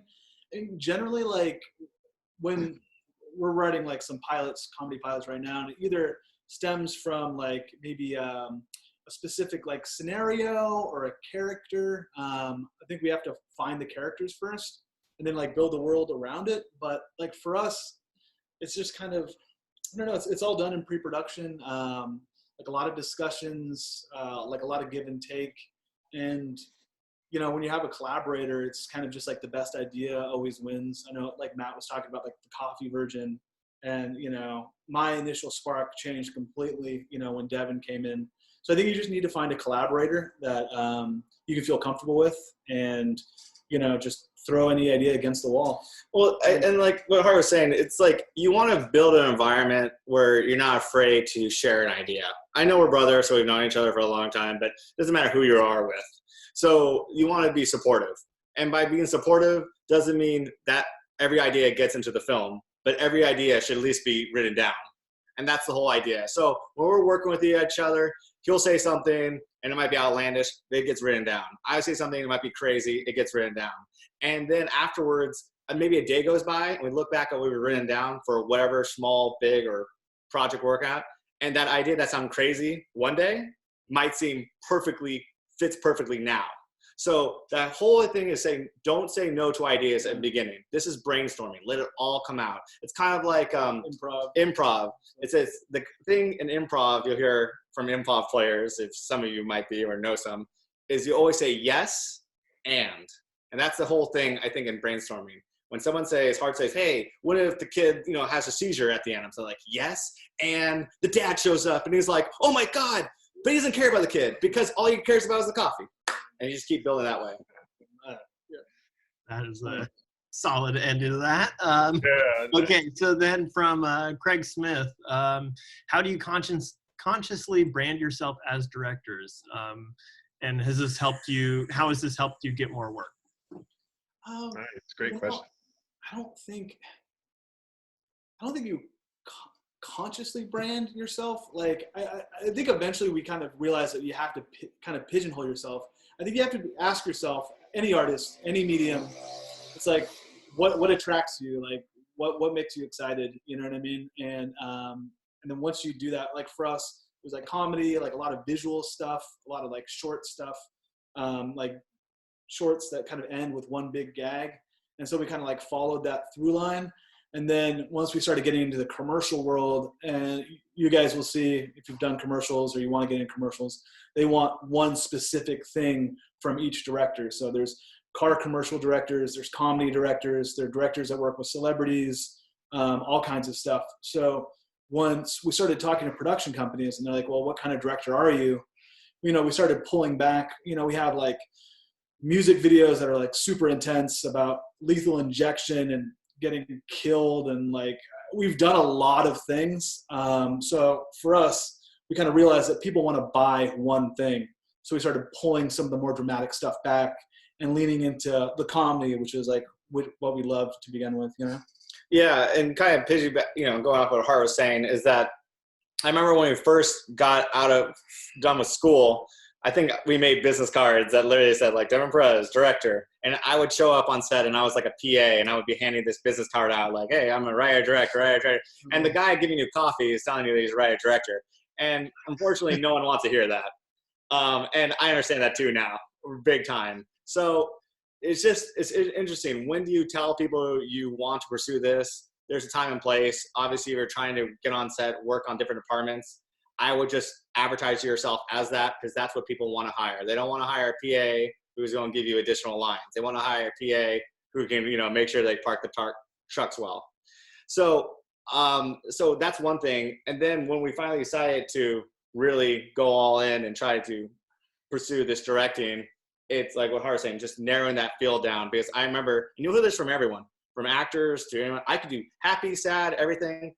No. People want to pigeonhole you. So instead of allowing people to do it yourself. It's like when you go out for a restaurant, you know, you don't want to go to a buffet. You want to go to like a nice Italian restaurant or a Chinese restaurant or a Mexican restaurant, whatever. Because sometimes that buffet is a lot of bad. You want good. And I think, you know, once you start like getting hired and like getting work, you know what I mean? And you want to pivot, you know, you want to, I want to get more into documentary. Like you can make a documentary and prove to people that you can do it, but like trying to get your foot in the door, I think you kind of have to advertise yourself as like one thing. So that'd be our advice. Thanks, guys. Cool. All Thanks right. for the question. I got a simple one here from Lisa. I just directed a spec, but I don't have music rights to the song I used. Is that an issue when posting on social media? Interesting. I'm trying to think. We haven't used like commercial or like unlicensed music in a while. I know like YouTube has like a crazy algorithm that will just kind of, you know, I'm sure they still have it, like detect your song and like yank it or flag it. So generally like we try to get, you know, copyright free music, or there's a great, it was called Killer Tracks, but I think it was acquired by Universal Music. And if you have a spec or like a short film, like you can get the rights to great music. I mean, it's not going to be like, you know, Billie Eilish or anything, but you know, you can get like great sounding stuff for like $100. I don't think generally it's going to hurt you on spec because you're trying to make it look as polished as possible. However, like with Vimeo and YouTube, like they might, you know, yank you or flag you. We have a lot of friends. They direct like big music videos, and even the algorithm like recognizes that the song, and they pull down their own music video. And so I would try to avoid it, but like legally, if it's a spec and you're not selling anything, I don't think anyone's going to come after you. But yeah, and when you're doing, it's interesting with spec. There's so many ideas about how you should approach spec, and sometimes people believe that you should make a spec and, you know, don't flag it as a spec. Let people view it as they want to. If they want to believe it's real, if they don't, doesn't matter. But sometimes if you might add too big of a song title or something else, it might read as a spec.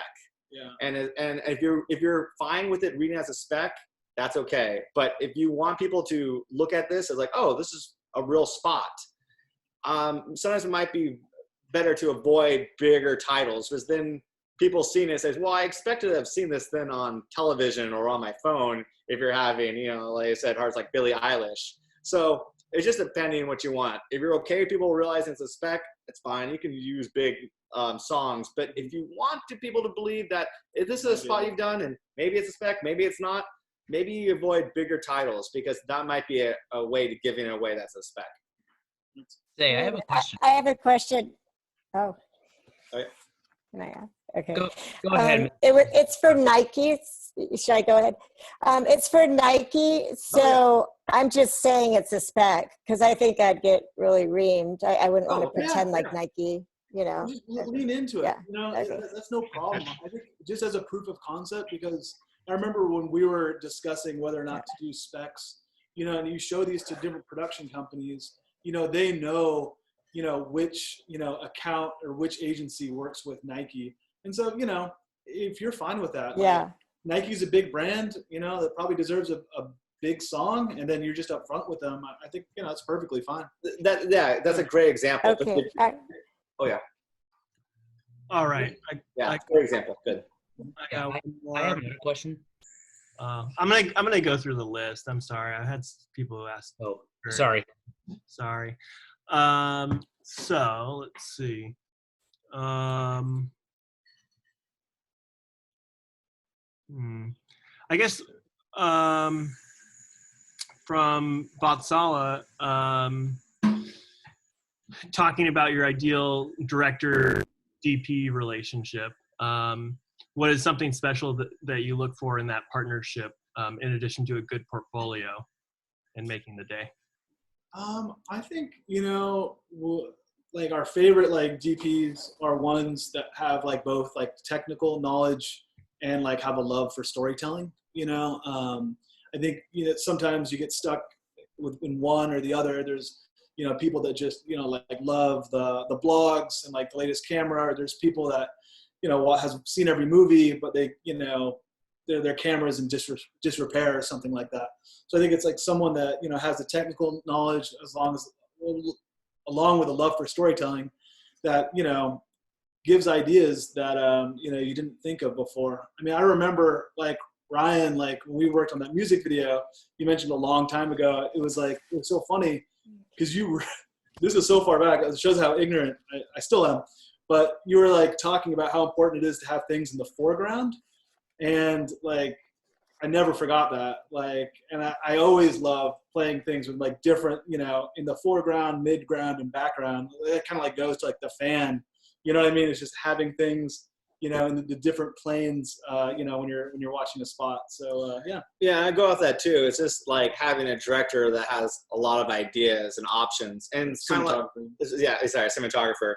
And it's kind of like we were talking about before, is like an actor that can give you more options. And that's exactly what creative agencies, ad agencies are looking for us. They're looking for us to not only have the idea we present them, but more ideas. And that's exactly what we're looking for in collaborators as well. So when they say, hey, we can shoot like this, or we can shoot like that. And again, it might be too many ideas. It might not be even what we want to do, but it's good to know that they have more options than we even need. Yeah, just hire people that are smarter than you. Yeah, be the dumbest person in the room. Yeah. Luckily, that's most of the case for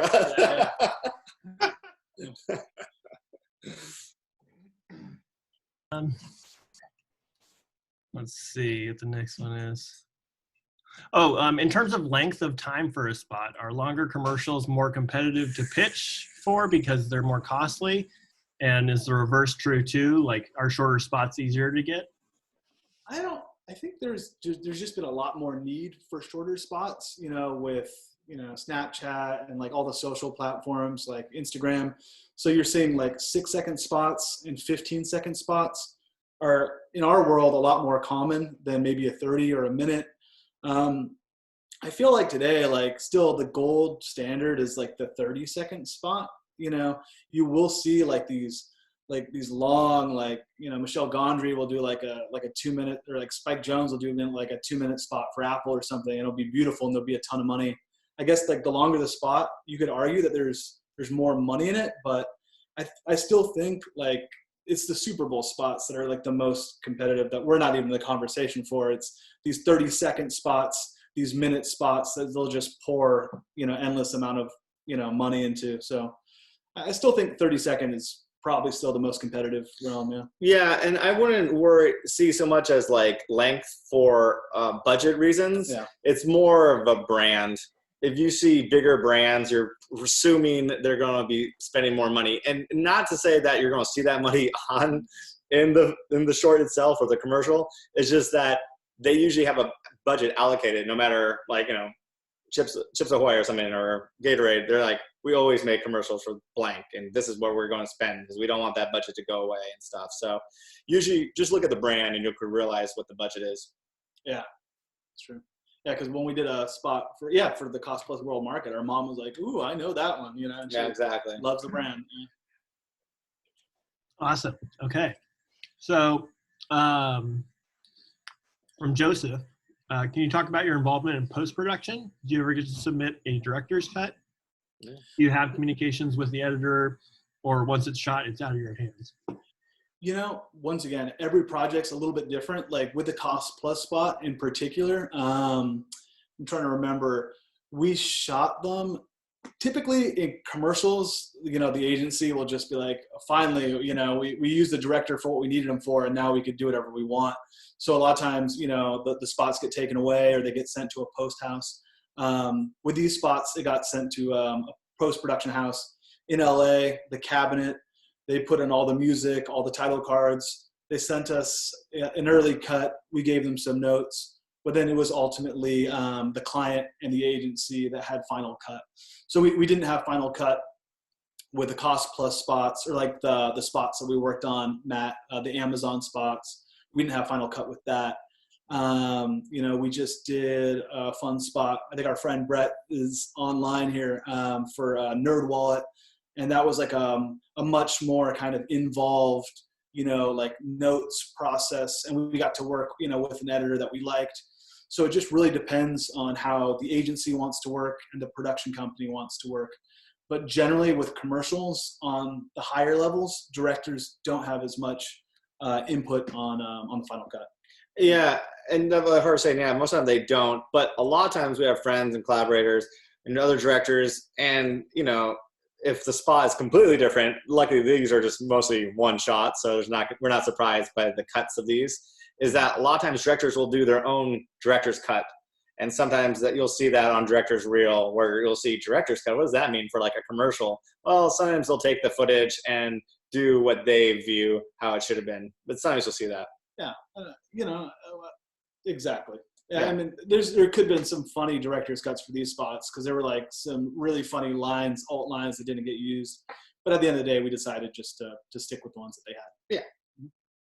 Okay. I had a quick question for you guys as far as posting is concerned. Is it hard to get the raw footage or a rough cut, or do you get to have ownership over the actual footage in any way? At the end of the day, it's like we don't own any of the footage. It's the production companies, it's the agencies, it's the clients, you know what I mean? And if one were to do, a director's cut, it would kind of just be at the grace of the production company. Just say, hey, I'm not, this is something for my reel. It's not something I'm going to advertise as the spot or promote as the spot. So, I mean, being an independent contractor, it's, the product that you create is ultimately, the agency or the clients. So, we don't own any of that. Right. Cool. Thank you. Yeah. A couple more questions, Ryan, or we can, if everybody's cool, running a little longer to answer more questions, or what, however you guys. We're happy. We're happy to answer questions. I'm going to do 3 more questions, and then Sure. If you guys have any questions that weren't answered, I'm sure that Hart and Devin would love to talk to you guys over email. Yeah, please. Whatever. So let's see.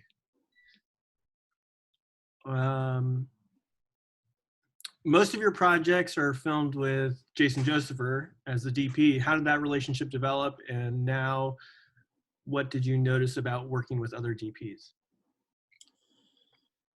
How did that develop? I'm trying to think. Yeah. we worked on set with him a bunch of times, and then it might have been like the weigh-in that like, some of our shorts we were shooting ourselves, and some of our music videos we were kind of operating and shooting ourselves. But ultimately we wanted to focus more on performance and other aspects of filmmaking. And so I think it's good to like know a little bit, how to like how to turn on a camera, but ultimately you want to kind of give the reins to someone else. I'm trying to think, and he was Bay Area guy, and once again he kind of has the technical and like the narrative skills. But like I said, we've worked with a lot of talented DPs. Ryan, our buddy Gavin here, we shot like an early thing for what's it called?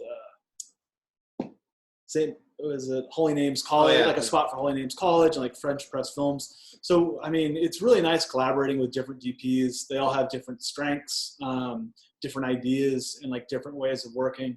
So I think, with each DP that you work with, you can learn something from them, and you just want to foster those relationships. Yeah. Yeah. Okay. So, if you do get on a production company's roster, are you signed with them in any way, prioritizing your availability to them? Also, what about agents and managers? Would having them widen your potential client pool or not necessary? No. Yeah. It's interesting. We're, and it is a case-by-case basis. Some production companies only, will add you to the roster only if you exclusively work for them. Okay. And so if they're giving you, a lot of work, that might be a beneficial relationship.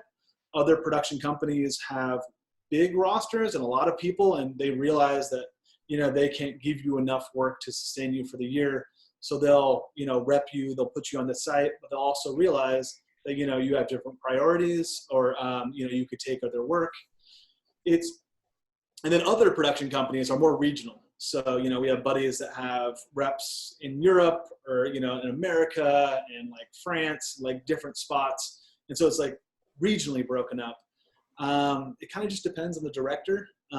Agents and managers, like maybe like high-end, boutique directors might have that. I think that's more on the narrative side. Agents and managers will kind of get you and your script in the room to pitch to production companies and networks. It's a little less prevalent in the commercial world.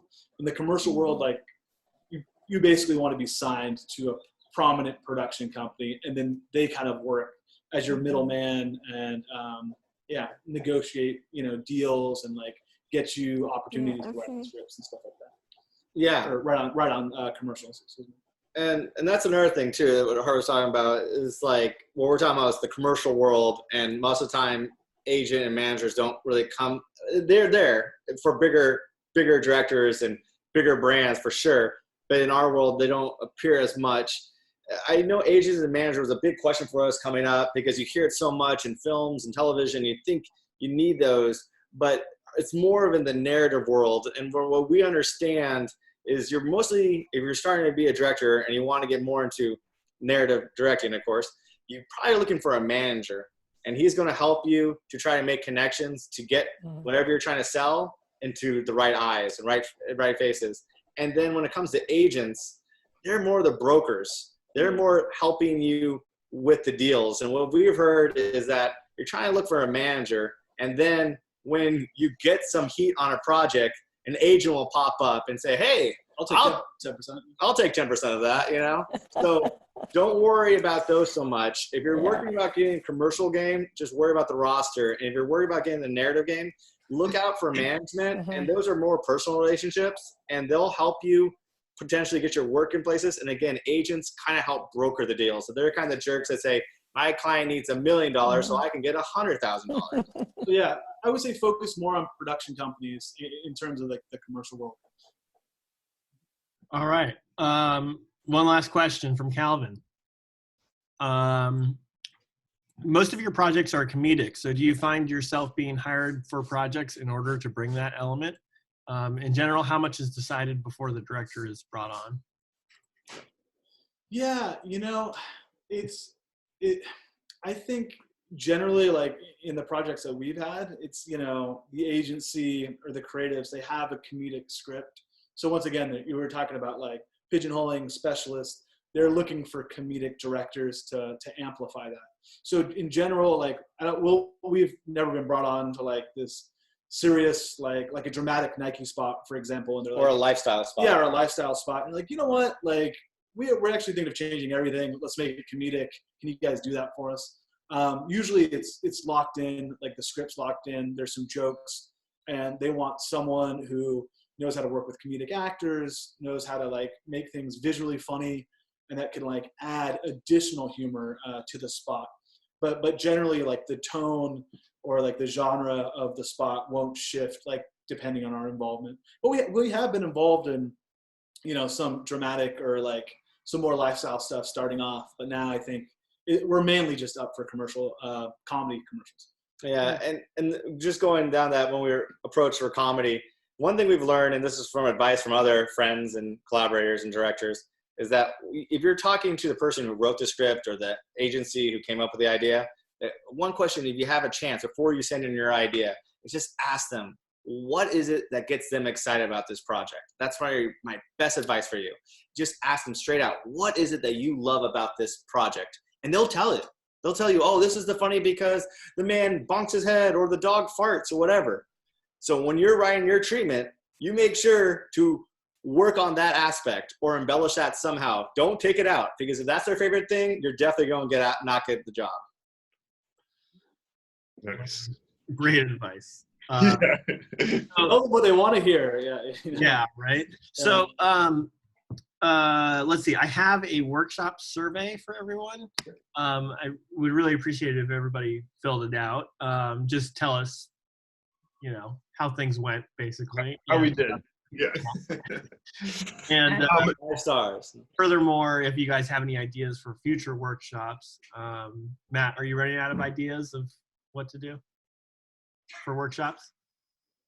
I mean, I'll always take, not at the moment. We've got some more things coming down the line, but we would love to hear what you guys are interested in. You know, I mean, maybe what I want to talk about differs from what you're interested in. So we'd love to hear from you. What about like a writing workshop? Yeah, well, leave any suggestion you got in the Google form. Yeah. That'll help Fill us out the Google form. when we. And then Hart and Devin, if there's, you know, I don't know if you got a Perez Bros email or something, or, you know, I'm sure there was probably more questions, but if there's somehow a reach on Facebook or something like that, if you could. We have a MySpace. You can Friendster. Your AOL tag name, you know. It's perezbros at hotmail. If you go to perezbros.com, my email's on there. It's Hart at Perez Bros. Otherwise, like on all the socials, we're just at Perez Bros on Instagram, Twitter, Facebook. So yeah, we're pretty easy to access. Yeah, if you have any other questions or comments or any thoughts, yeah, yeah, please. Yeah, we're locked inside. So Yeah. Wait, so real quick, I'm just gonna put this in the chat. Perezbros.com. Yep. And that'll give you links to everything, and then my email. So okay. Oh, as far as like your Instagram accounts and your Facebook. Yeah, my Instagram accounts, and then if you have a question for us, just shoot us an email through there.